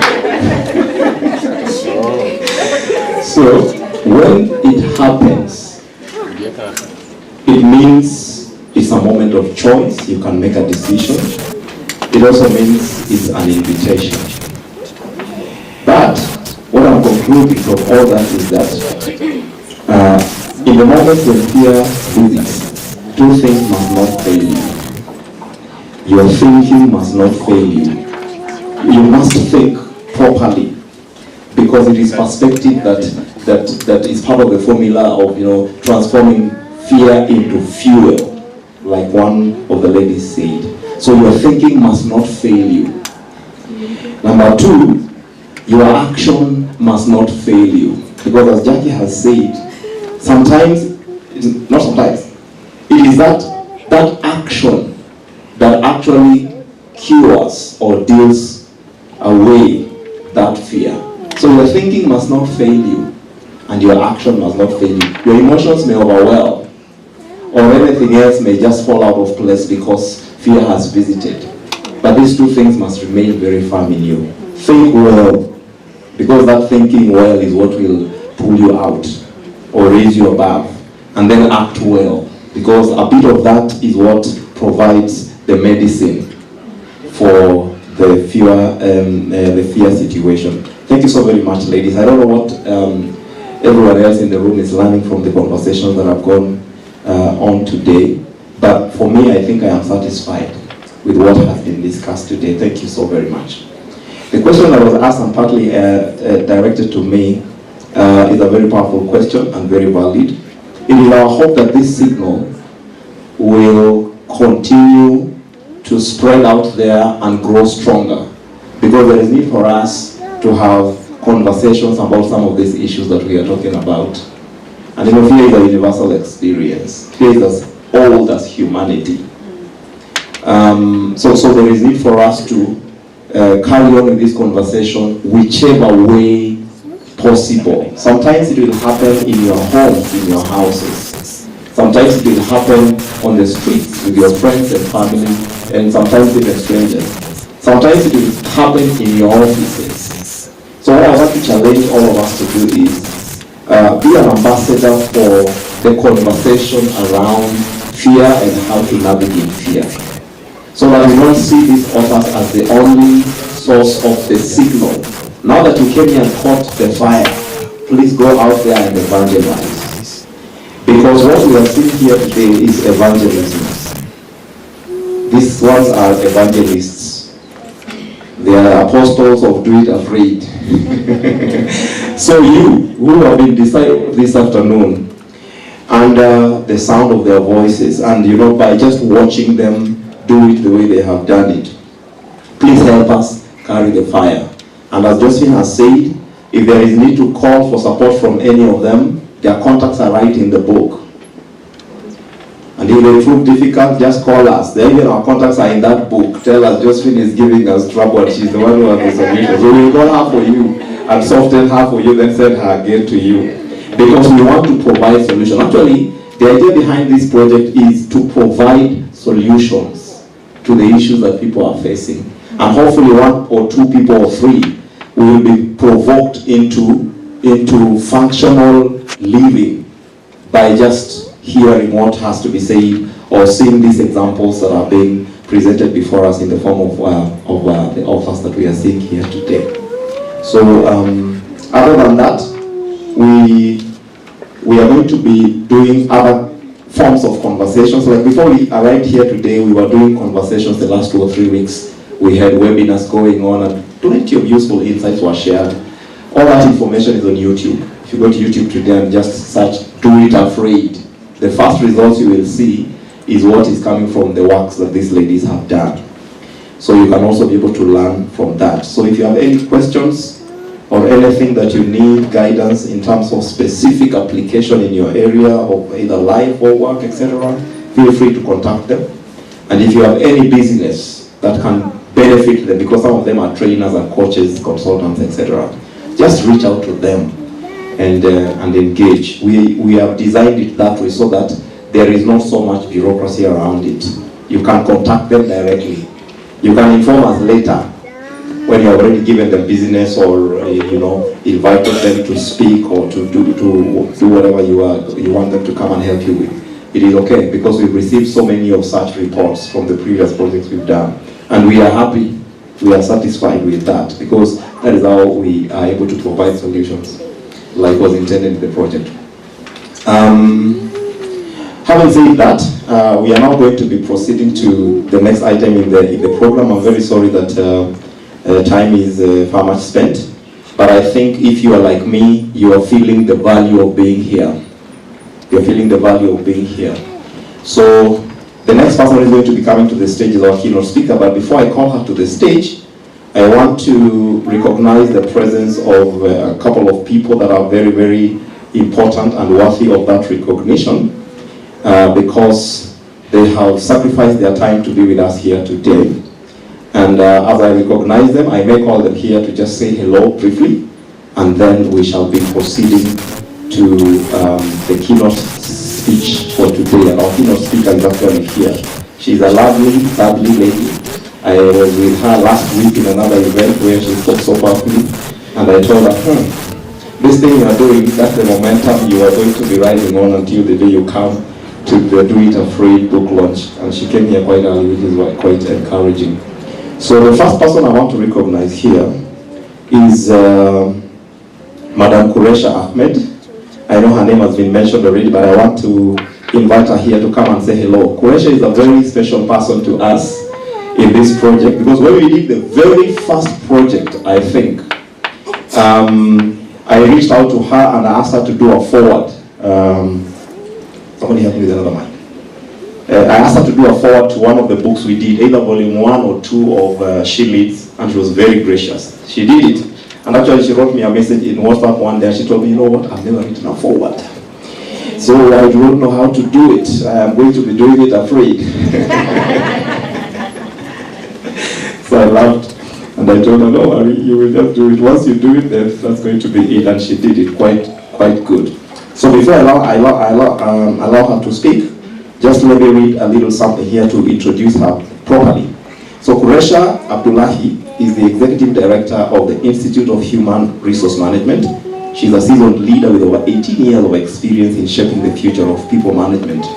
She is widely recognized for her passion for public service transformation, inclusive leadership, and empowering the next generation. She's not only a thought leader in HR and governance, but also a strong voice on the role of courage, resilience, and purpose in shaping personal and professional journeys. Let's put our hands together as she speaks to us with her.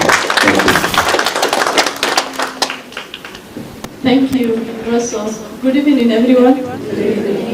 It is, sorry I arrived late, but I'm hoping someone was recording and sharing. But also thank you to those of you who are sharing the notes online, so I really appreciate. And first I wanted to congratulate each and every lady who has taken the courage to write a chapter, and more so Dosso and the Zion Pearl Publishers, because you've allowed us, we don't have to write a whole book, we can just write a chapter and still put our stories out there. I was laughing because when he said our keynote speaker is here, Grace looked at me and said, is it you? I told her, no, and if he calls me, I'll walk out of that door. Because I told her I didn't prepare to do a keynote, but I am honored to be in this room today to witness all these ladies doing Do It Afraid. I know Jackie has walked out. In this project we have two of our own, Grace and Jackie, the HR professionals who are not holding back. And that shows you that everything that you will find in this book, and I could not have put it better than Dosso has put, it's not just a book that you will read, you will pick something out of it that will help you run the next chapter of your life. And trust me, everything we do it afraid. You're not sure of the outcome. Even if you have the end in the mind, you'll have to take that step for you to make it possible. And now that Jackie is here, I know me and Jackie had similar experience. I also worked in the NGO sector. Sometimes you just have to let it go and do it afraid. I let go of a very big pay slip because I had to make choices for my young family, because I knew that you have to invest forward, because I'll get to that stage where Jackie is right now one day. But for now, I had to balance between my family and the role I took. And lucky enough, that role has earned me 20,000 family members within the HR profession. That I don't have to be out there to make an impact, we can do it from inside. And I'm the biggest cheerleader when it comes to any lady who wants to progress her career. We go so much, and every given time, there's so many balls in balance. And there's one that is glass, and that is the family. All the other balls, if they fall, they always bounce back. But the minute you drop the family ball, it is broken. And once it's cracked, it will always stick with you. For the career choices you make, like she's doing right now, you look back and she says, now it's working. So let's do it courageously, let's be consistent, let's just read this book, not just as a book to support our sisters, but something that we can learn from and even have a coffee. You've seen, for those of you who are walking in, I've seen ladies, a group of people just drawing. You can actually come and draw your life together and do it afraid. And trust me, whatever that is going to turn out of that project, you'll be surprised. Because we have so much that we are holding back. Let's do it for ourselves. Let's do it for the society and our larger country that needs all of us to lead while we are afraid. But we still know that, you know what is worse, holding back or putting it out there and learn from it and move on. So let's do that and let's do it afraid. Thank you also for having me, and thank you for supporting every writer in the small way. Thank you so much. Let's give a round of applause. Thank you so much.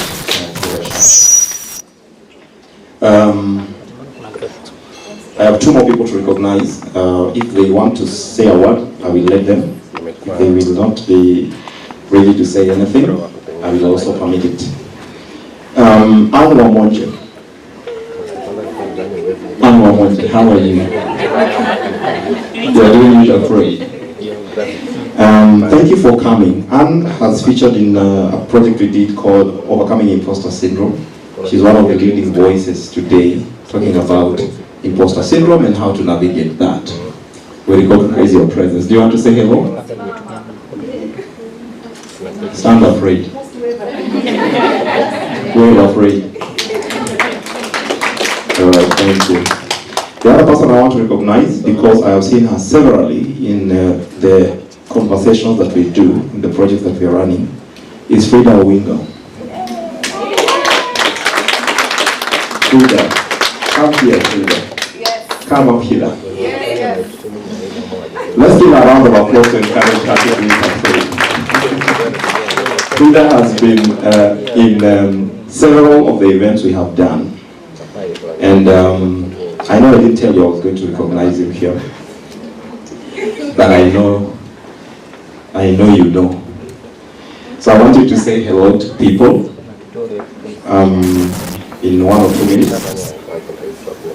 Then it shall be well.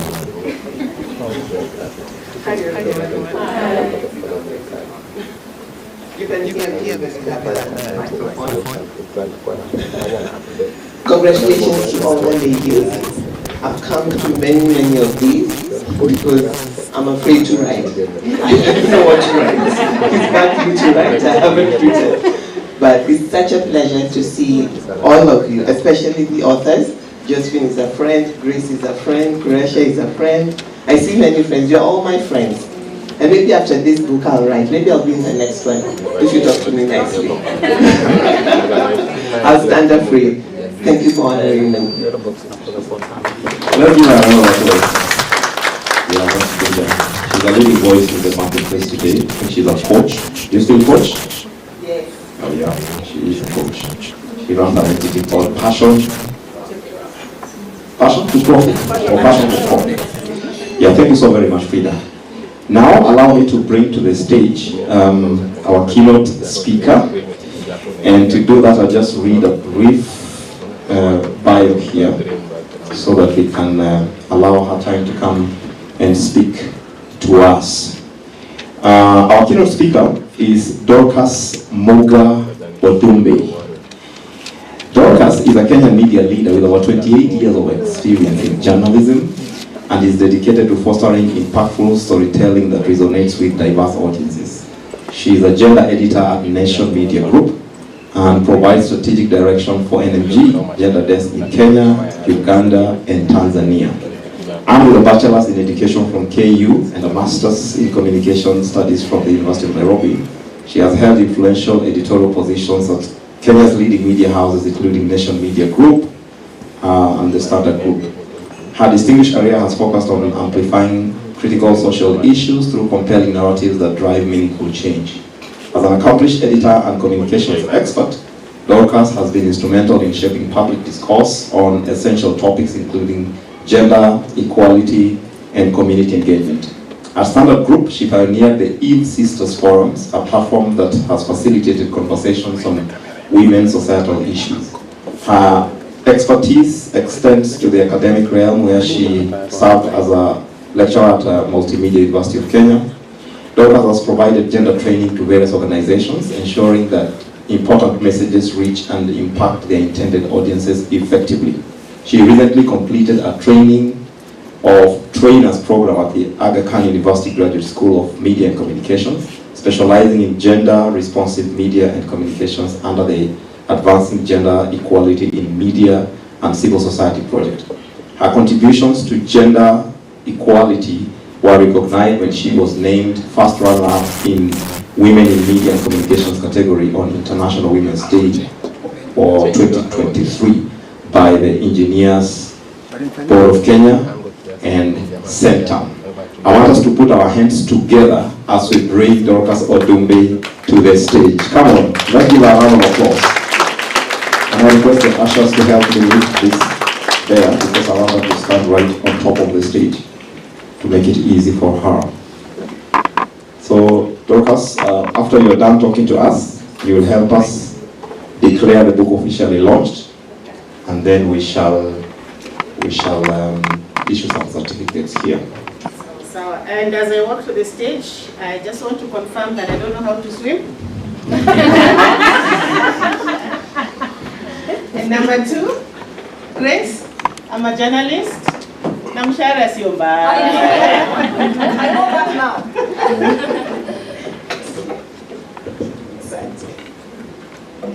And number 3, what I'm holding here is a fan. I don't know if a few of you have hit the Golden Jubilee. So if you see me fanning myself, I'll fan myself unafraid. Okay? So don't judge me. You've been told not to worry about judgment. Yeah. So I'll ignore the judgment and to do it afraid. Okay? Or is it unafraid? But I'll do it afraid. You know, I came here, I think two of you had spoken, 2 of the great women whose stories I've read between Tuesday and today. I completed reading the book today.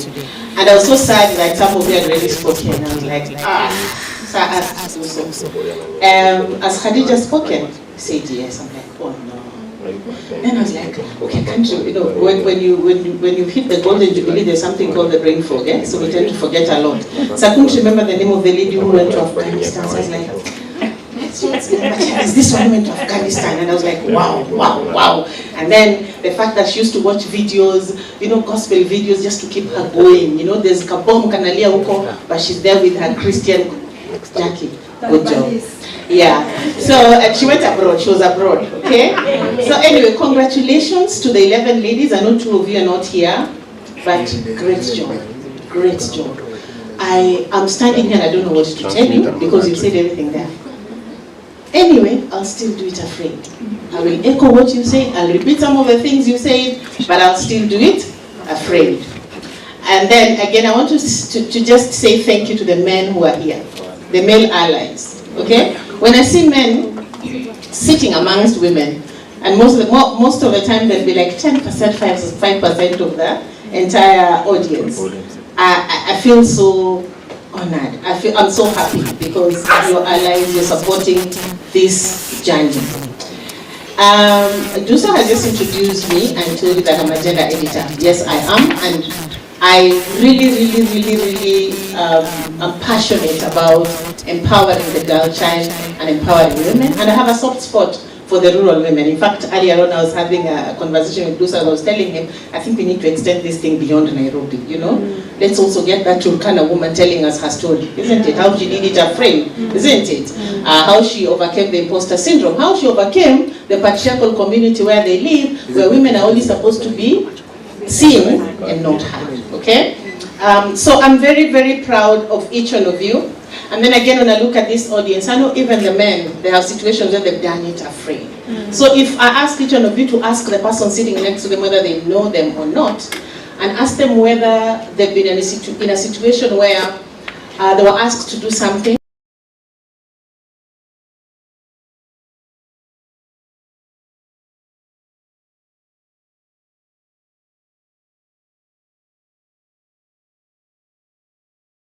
assistant for all those years. And when we look back, we look at her today here singing for us and giving us the 5 myths about fear. I mean, it was all worth it, okay? And then my message now again to you, there was a question that was asked about, I think she asked about her daughter. He said, let's just be the ambassadors, you know? It should not end here in this room so that the people in this room are the only beneficiaries, or the people who buy the books. I don't think do so printed 40 million copies, that every Kenyan has a copy, okay?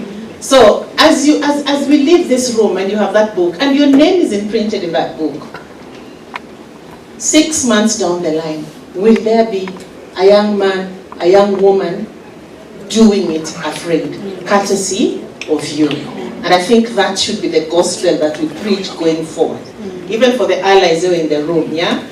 Grab a copy, tell your son, tell your brother, tell your colleague. You'll be told, fear is not just among the young people. It's also with us. Those who with the golden age, the 60 years, the 70 years, everyone does it with fear, okay? In my years in journalism, we have interviewed women in very, very influential positions in this country.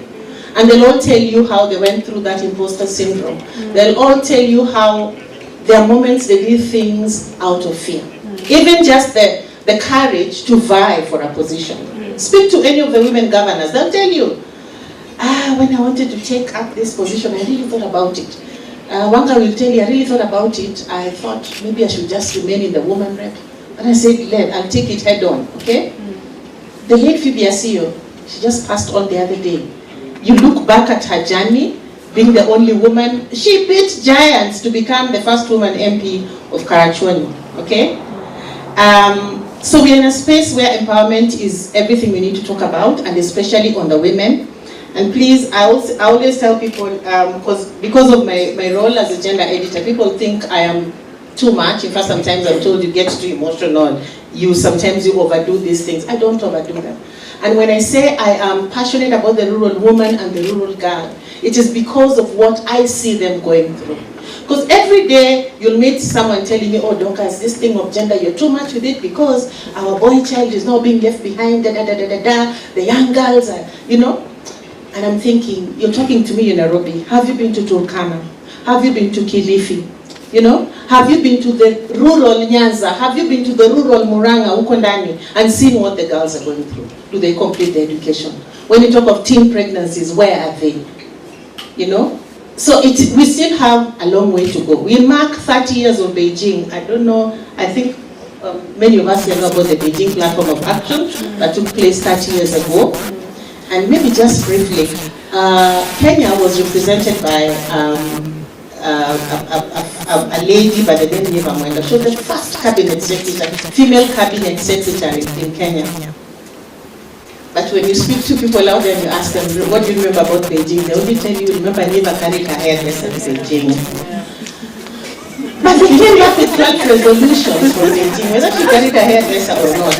They came back with 12 resolutions which have not been achieved. Okay, so when I'm here, I am happy because this is part of the progress that we're looking for as we talk about the 12 resolutions that came up at the Beijing Platform of Action.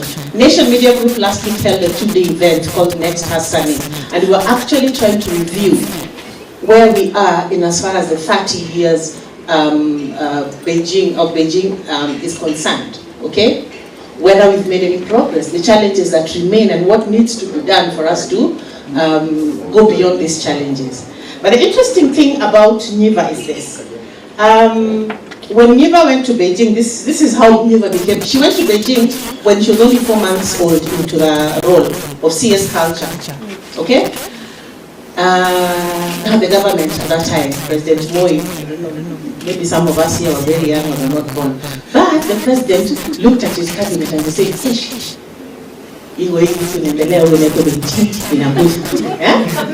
sasa Kenya mwanamudani ataenda, you know, because the cabinet is 100% male.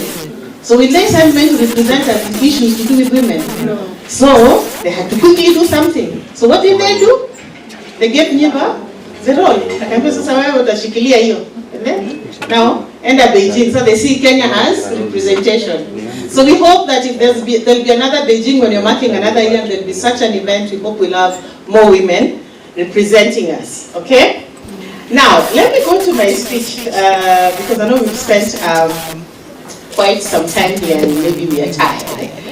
And I'm going to echo quite a bit of what you people have already shared, but please allow me. I will do it afraid, because maybe you'll be listening and like, now what did you do? You heard that, yeah, so and so forth about that. Oh yes. But please just allow me, okay? Allow me to do it afraid, because when fear becomes our co-pilot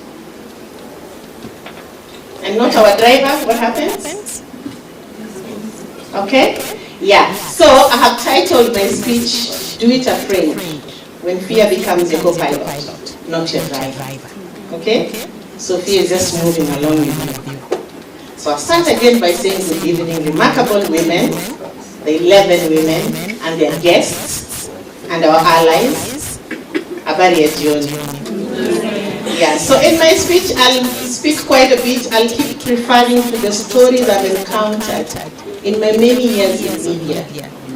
And Frida Wick, I'm happy to see here. She's one of the women whose stories I've loved doing. And we did her story when I was at the Standard. We've done her story when I'm at the Nation. I wish I could do her story again and again and again, but I've told Dr. now you're doing too much with this friend of yours. But when you do good out there, we will tell your story. And that's how I look forward to doing the story of the 11 women. I know your story is in the book, but how about to break a paper gazette so that we inspire more? Maybe to me, that is how I'll be spreading that gospel. Okay? We are not able to share the truth to everybody else out there. So, in my 20 plus years of working in the women's space, I've had 3 conversations that changed everything I thought I knew about female ambition. So the first was with a 16-year-old girl from Kibra. And she told me, Madam, I don't dream small because I don't dream small because small dreams don't wake me up at 4 a.m. to study. The second one was with a 65-year-old grandmother in Nyakach. Nyakach ni huko Nyanza huko karibu na mahali kuna kuanga na plants, eh? So the second was this 65-year-old grandma, and she said, my granddaughter thinks I'm too old to learn technology. But I'm building an online business, selling my pottery because retirement is not in my vocabulary. Wow. And the last one, the third one, was a 35-year-old. She was a CEO of her small organization.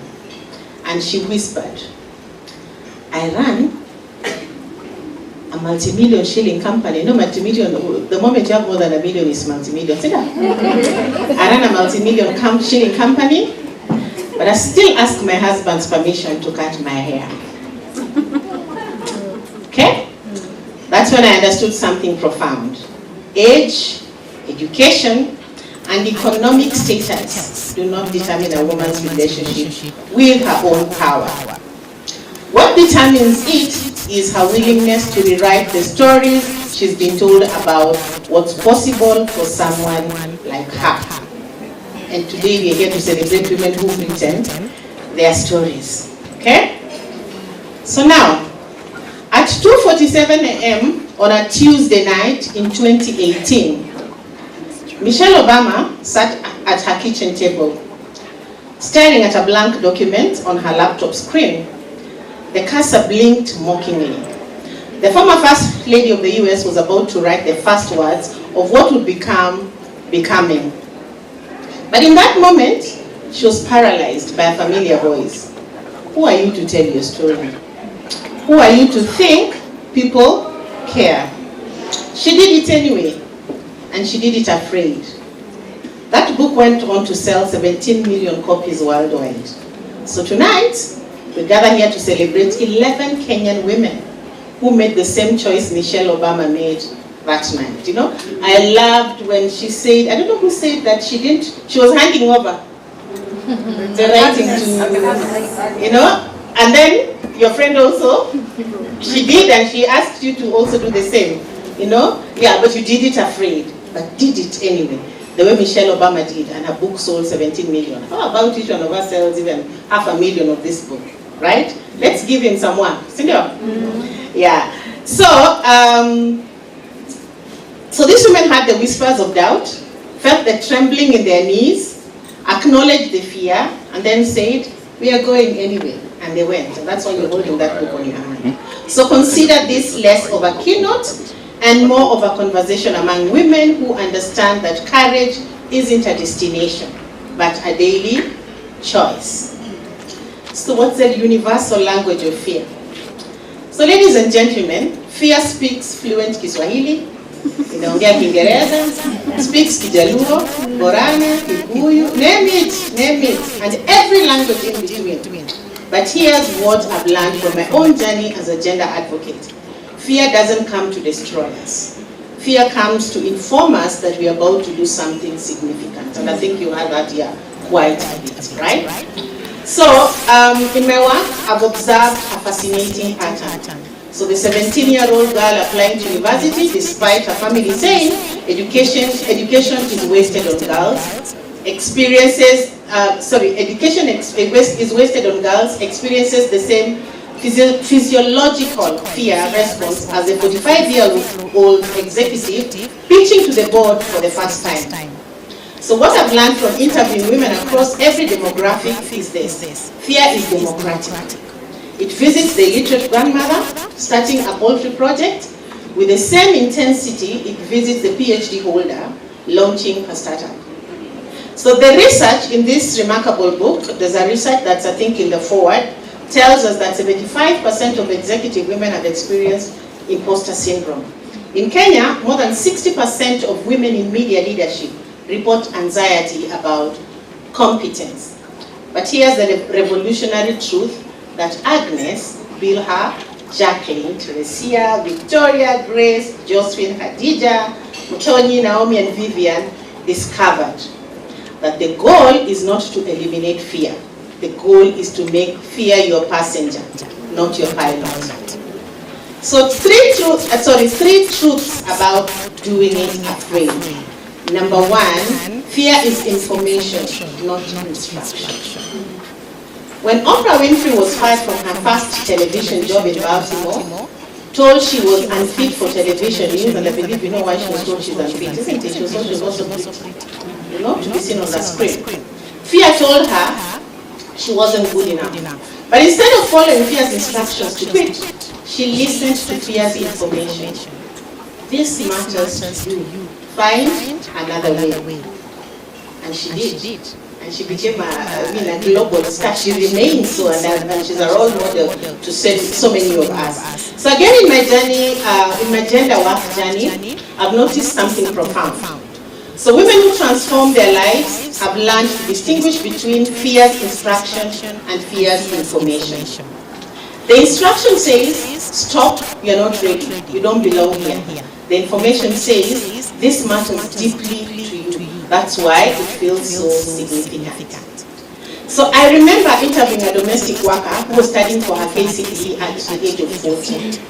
When we asked her, when asked what gave her courage, she said, the fear tells me I'm too old, too poor, too tired. But the fear also tells me this matters. That's why it won't leave me alone. So she graduated top of her class. Wow. I think she has a YouTube channel.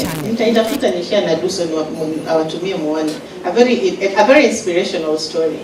So similarly, when one of our contributors, Agnes, she titled her chapter Brave Anyway. She wasn't claiming to be fearless. She was declaring that bravery isn't the absence of fear, it's the presence of action despite the fear. So in the Kenyan context, this is revolutionary. Our culture often teaches us women to avoid risk, to seek approval, to wait for permission, not to ask the question, not to ask for the raise, But the women in this book learned that fear often signals we are approaching our breakthrough moment. The second truth about fear is that your fear has a geography. So every fear has an address. Some fears live in our childhood, in the voices that told us to be smaller, quieter, more accommodating. Some live in our communities, in the judgment we imagine that neighbors, family, colleagues, what are they thinking about me? Some fears live in our futures, you know, in what if? What if I asked for the raise? What if I left this job and went to the next one? And that keeps us awake at night. So Bilha, is she still here? She left. Oh, okay. Her chapter, My Career Journey, it maps this geography beautifully. She shows us that when you name where your fear lives, you can visit it like a tourist instead of living there like a permanent resident. Okay? Once in a while unaenda tena. So once you understand that fear has a specific address, you realize you don't have to move there. Okay? You can acknowledge the neighborhood exists without becoming a resident. So for many African women, fear has a very specific address. The intersection of cultural expectations, avenue, and religious misinterpretation street. But this book demonstrates you can acknowledge that address exists without living there. The third truth about fear is that courage is contagious. So when Malala, I always have a problem mentioning her second name, but you know Malala, not Malala, we are Wadikiji. That beautiful girl, right? Yeah, so when she decided to speak up about girl child education, despite the death threats that she received, she wasn't just making a personal choice. She was lighting a torch that would illuminate paths for millions of other girls worldwide. Her fear was real. She was shot for her courage, but her choice to act afraid created waves that are still rippling across the globe. And here's where Lupita Nyong'o's story becomes so powerful. She has openly shared her fears about pursuing acting, saying, "It was my own fear of the rest of the world not accepting me, the rest of our society not accepting my wish to be an actress." When she got her breakthrough role in 12 Years a Slave, she was terrified, imagining forgetting my lines, being the weak link of the cast, getting fired and replaced, being blacklisted in Hollywood even before I could be on a list. But she understood something crucial. The solution is not to eradicate her. The solution is not to eradicate fear. That would be nice, but fear does play a role in keeping us safe. The solution is to recognize fear with compassion and act in spite of it. That's the power of doing it afraid in public. You don't just change your own trajectory, you create permission for others to change theirs. So every story I've edited about a woman who dared to dream beyond her circumstances has generated at least 5 more stories. It's like fear mathematics in reverse. One woman's courage multiplies exponentially, and that's what I want these stories that we have, the 11 chapters that we have in this book. Okay, let's see that triple effect. So the same principle applies to every story in this particular book. When Victoria Wanjiku chose to face and rise above her challenges, she wasn't just changing her own life, she was creating a blueprint for her child, her community, a nation. Victoria is the one who crossed the traveler, isn't it? Yeah? Now, the Kenyan woman's paradox. So let me address something specific to our context here in Kenya. Something I've observed in every interview I've conducted, and even those my colleagues have conducted. From Turkana to Mombasa. So there's a unique paradox facing Kenyan women today that I call the generational expectation gap. So we are raising daughters to be strong, independent, and ambitious. So I've sat in living rooms where mothers proudly tell me about their daughters' academic achievements, career aspirations, and leadership roles. Yet, these same mothers often operate in systems that reward women for being agreeable, accommodating, and small. So there's this Kipra research that also has been quoted in the book that cited, that reveals that fear of judgment, low self-confidence, and lack of mentorship are among the top reasons qualified Kenyan women hesitate to pursue leadership opportunities. But what the research doesn't capture, or what I've learned from the countless conversations I've had with women across our nation, is the complexity of this hesitation. It's not simple self-doubt, it's sophisticated risk calculation. The village woman who could lead her water committee fears community backlash. The corporate executive who could apply for the regional role fears being seen as abandoning her family. Am I speaking to somebody here? The university graduate who could start her own farm fears failing publicly in a society that whispers, "I told you so," louder than it celebrates recovery from failure. But here's what I see changing. Women are beginning to understand that the cost of staying small is greater than the cost of growing large. So I've interviewed 3 generations of women over time. Grandmothers who say, "I wish I had been braver." Mothers who say, "I'm trying to be braver." And the daughters who say, "I refuse to live with regret." So that's generational healing in real time. So as Grace Mzula, the one who's a journalist, I can decide that Toroke Usaba kuna pesa. Her chapter, Raised to Obey, Born to Lead, it suggests there's a beautiful tension between honoring where we come from while courageously stepping into who we are meant to become. The women I've profiled understand this isn't about rejecting our culture, but it's about expanding it to make room for our full potential. The whispers that change everything. So let me share a story that perfectly captures the essence of this book, and it happens to be mine, and I hope you listen. Please listen to my story too. But I'll warn you in advance, it involves more cuttings than you might expect from a media professional. So in my early 30s, life handed me a script I hadn't auditioned for. Widowhood, single motherhood, and sole provider for not just my 2 young sons, but also my parents in the village.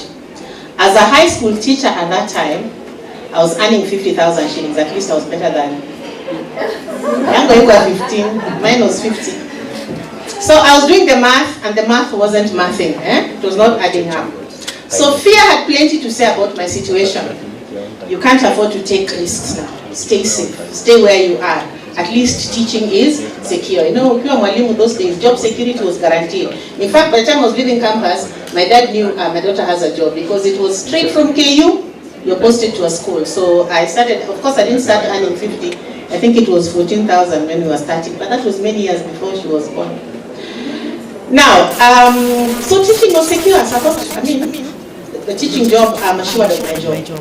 But sitting in my house one evening, thinking about my boys being kicked out of remedial classes in school because I couldn't afford to pay for them, I had a different conversation with fear.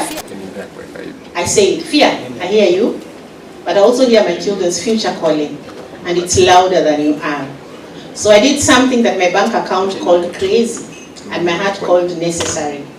I took a loan from Mwalimu Sacco, that's the Sacco for teachers, and enrolled for a master's degree in communications at the University of Nairobi. Suddenly, my already tight salary became tighter with loan deductions. I'd officially made my life mathematically impossible. But here's where the story gets interesting and slightly ridiculous. I discovered I had a hidden talent for interior decorating. So, by day, I was teaching young women. By day, I taught at Alliance Girls High School. Oh, I forgot to tell you from the beginning, I know the room is empty now, but I taught at the Alliance Girls High School. Yeah, so by day, I was teaching young women about Shakespeare, Ngugi wa Thiong'o, Margaret Ogola, and grammar, because I was a teacher of English and literature. Okay? By evening, I was studying media theory and communication strategies at the University of Nairobi. I lived in Kikuyu, so I would have to commute every day to the University of Nairobi. And by weekend, I was armed with a tape measure and fabric samples transforming people's living rooms.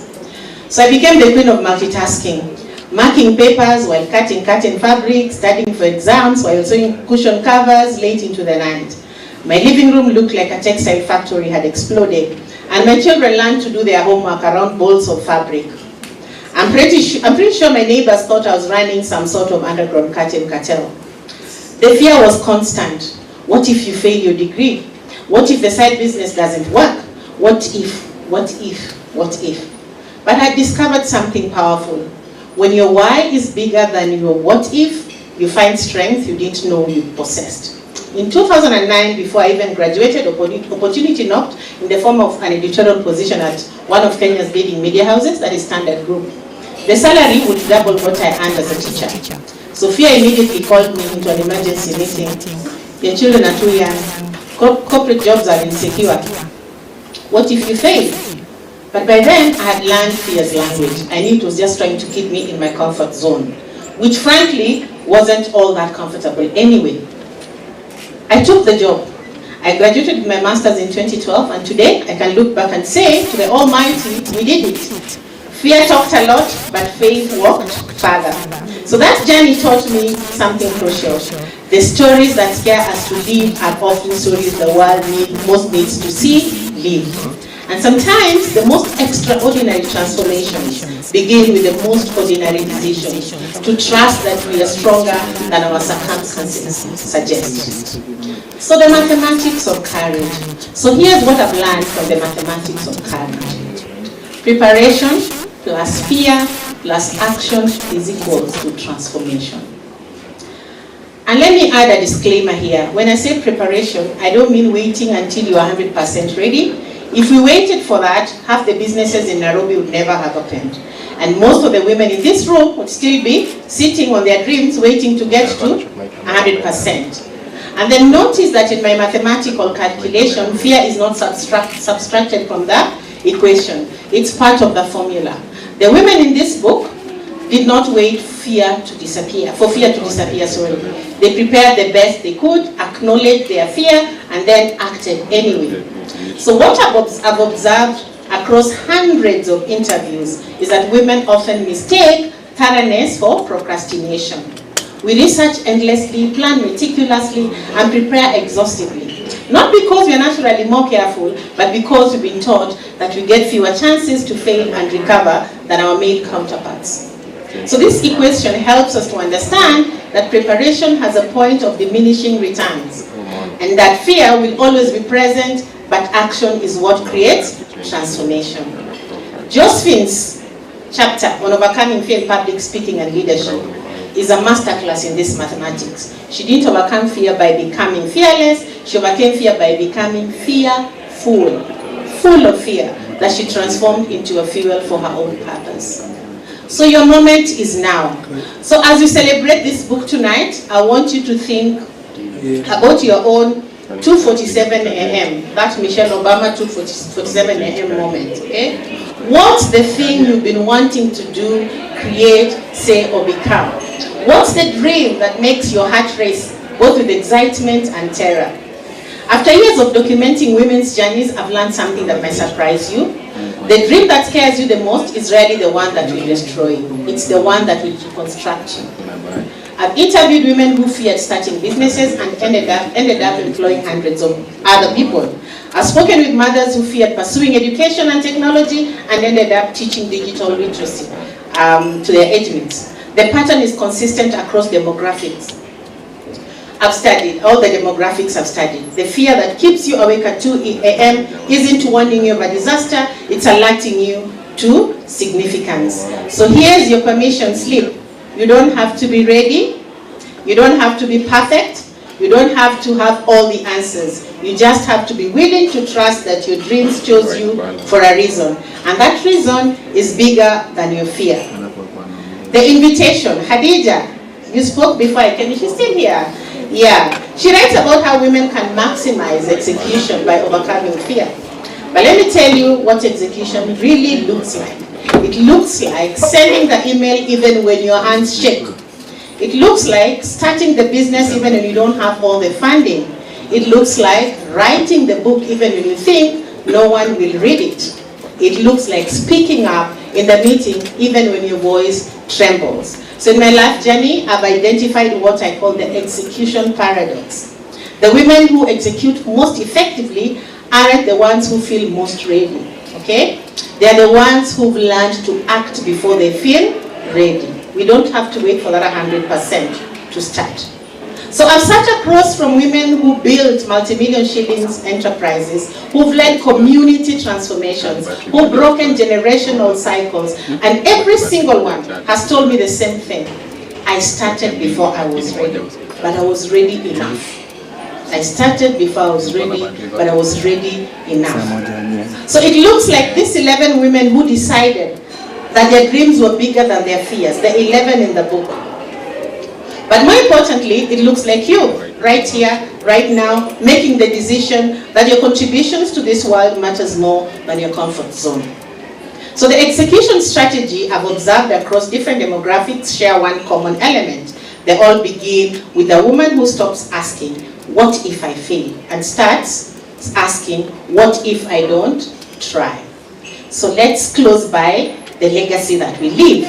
So Maya Angelou once said, and I think there's someone who quoted mine in her chapter.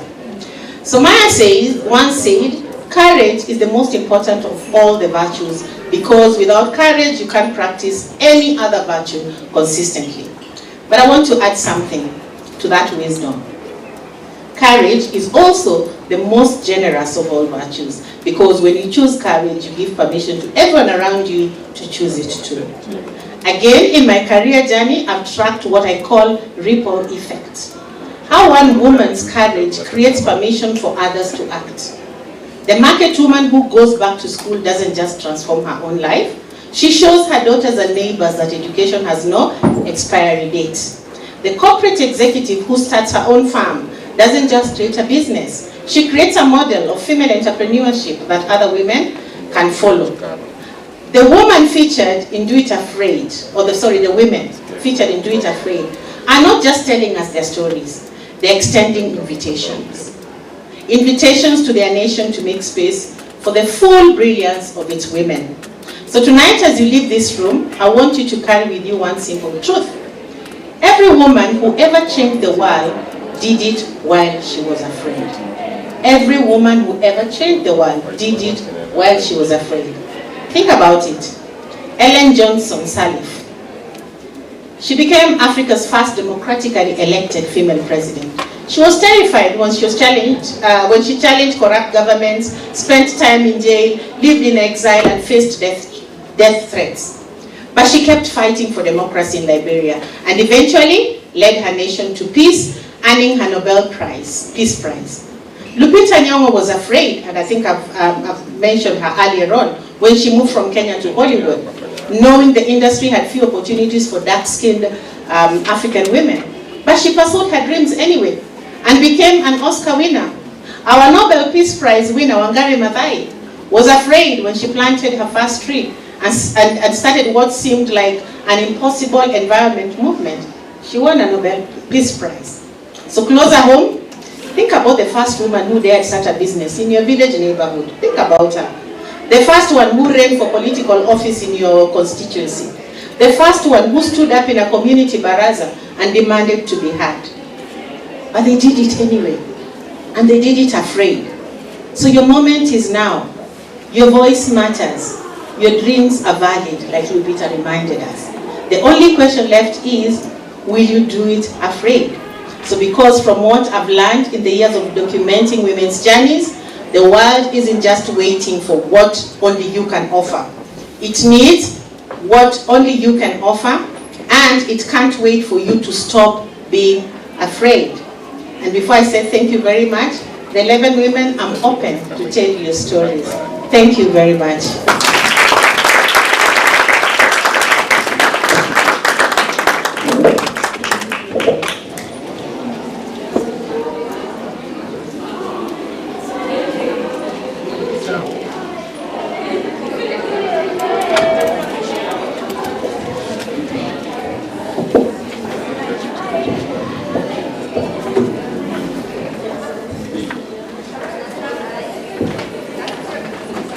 Alright. Thank you so much, Dorcas. Let's give Dorcas another round of applause. Thank you. Thank you so much. You all loved what she has said, right? Yeah, you're quite I have enjoyed. I was just taking some notes. I'm not going to go into the notes I've taken, but I've written quite a number of things here. Thank you so very much, and thank you for gracing this occasion today. So what we want to do, having done what we have done so far, we want to officially declare the book launched, and because of that I want to request all the authors to come up here. We are going to do two things. We will declare this book officially launched by cutting the tape together. So let me have the ushers help me get the book here, and there's a cake also we are going to cut so that we can spice the moment with a cake. So let me request all the authors to come to the stage.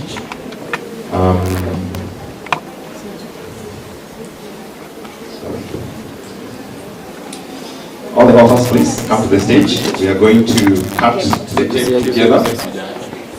I'll have the ushers also help me remove these chairs so we can create some space here. While they are coming, let's have some music playing softly in the background.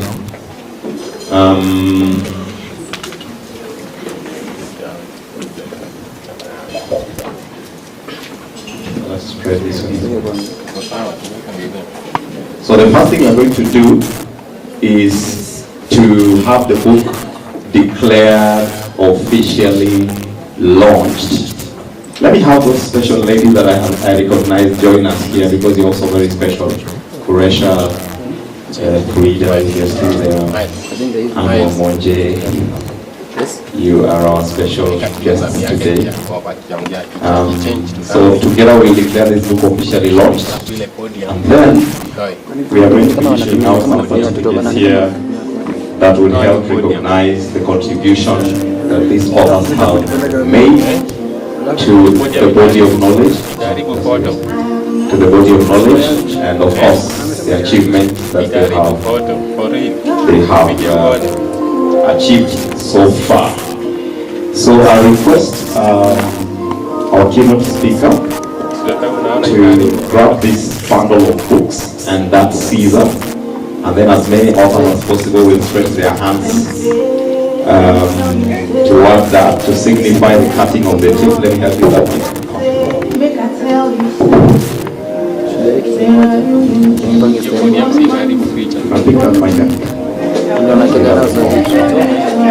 So I want the ladies to stretch their hands towards that bundle and that Caesar as a symbol that they are part of the cutting of the tape, and then the photo people can take the photos.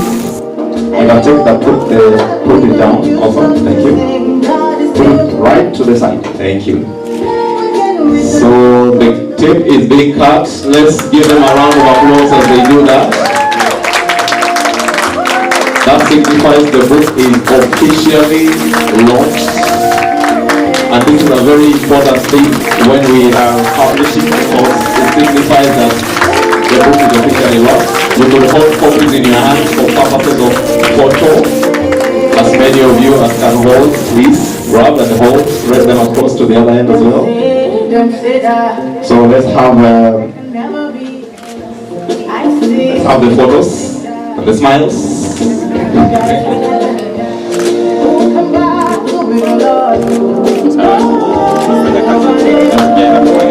Let's give them a round of applause, please.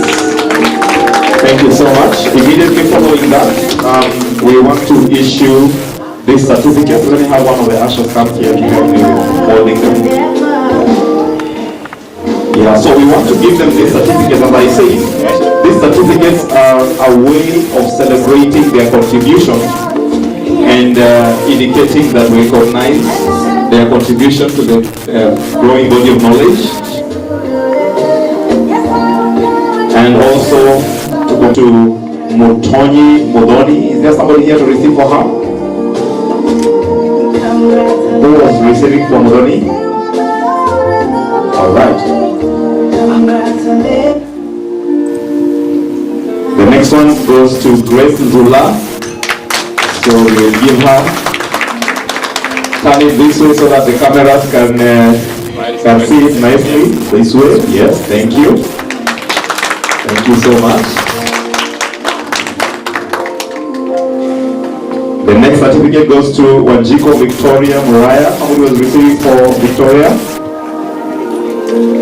Who was receiving for her?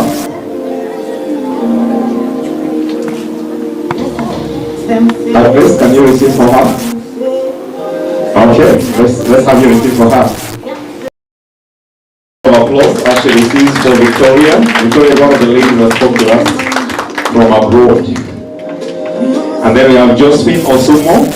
Congratulations, Josephine. Now you are published on. Then we have Vivian Adiambo. Vivian, congratulations. Let's give her a round of applause. Now when you want to speak to her, call her published author Vivian Bianco. We are adding that to her title. Then we have Bilha Muridi. Congratulations, Bilha. We present to you published author Bilha Muridi. Congratulations. Next to receive your certificate is Agnes O'Shea. Agnes, congratulations. Published author Agnes O'Shea from this day forward. Congratulations. Next person is Jacqueline Okieno. Congratulations, Jackie. We appreciate your contribution to this project. Congratulations. Next person is Khadija Dori. Congratulations, Khadija. Let's give her a round of applause. Congratulations. That is beautiful. Next person is Teresia Joki. Teresia Joki, please receive your certificate and congratulations.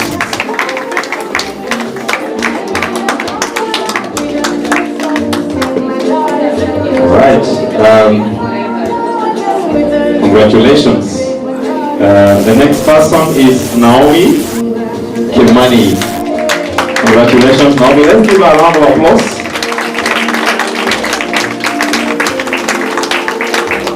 Congratulations, Naomi. Then there is the person who was to receive for Victoria Wanjiko. Somebody was to receive for her. Please come, please. Let's give him a round of applause as he comes. A powerful male ally. Paka pale. Ananga hiyo kuja hapa juu. Sio kama ya hii stage. Congratulations. And thank you for representing Victoria.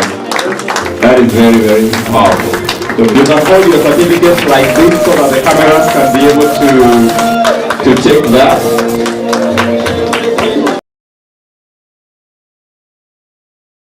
You can show off your sat. Wow, that is so good. Congratulations. So let's have the cake here. We cut it quickly and then we shall be out of the way. So as it is, all the ladies will help me again with the cutting of the cake and then the ushers will help distributing. Thank you so much, sir. You have done very well. We are very proud of you. So let's bring it here. Let's just bring it up here. Up here is okay, right? Or down here? Down. Okay, let's put it down so that it's visible nicely. Just push it. Absolutely, thank you. So let's place the cake there. So if you have a camera and you really wanted to take a photo of the cake, this is now your time. So you just place it there. All of you will go and grab that knife and then symbolically cut. This is your moment to shine.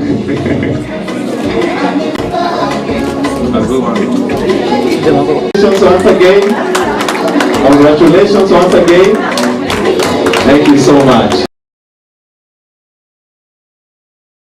To come and help with the cutting and the distributing. And let's make sure everybody has gotten a. While they're going back to their seats, I want us to get ready with our copies of the books. If you need your book autographed, you will visit the authors where they are seated. They have a pen and they are ready to autograph for you. So wherever they are seated, just go there and let them autograph for you. Meanwhile, let's have some music playing while the ushers are cutting cake for us. While this is going on, if you have not taken your refreshments, we still have some refreshments out there. You can step out and serve yourself.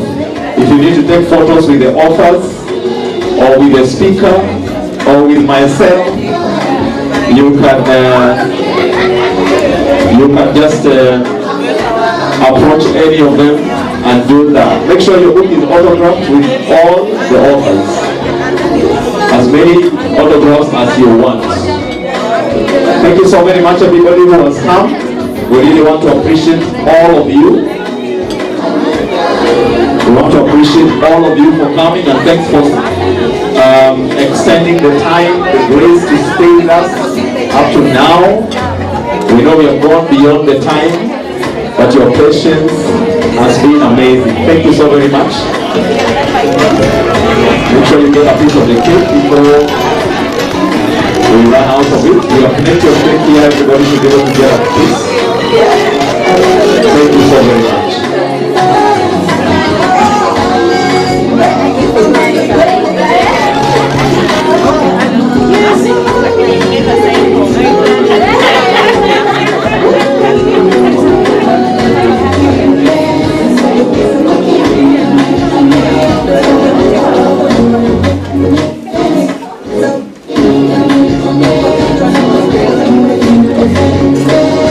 Thank you.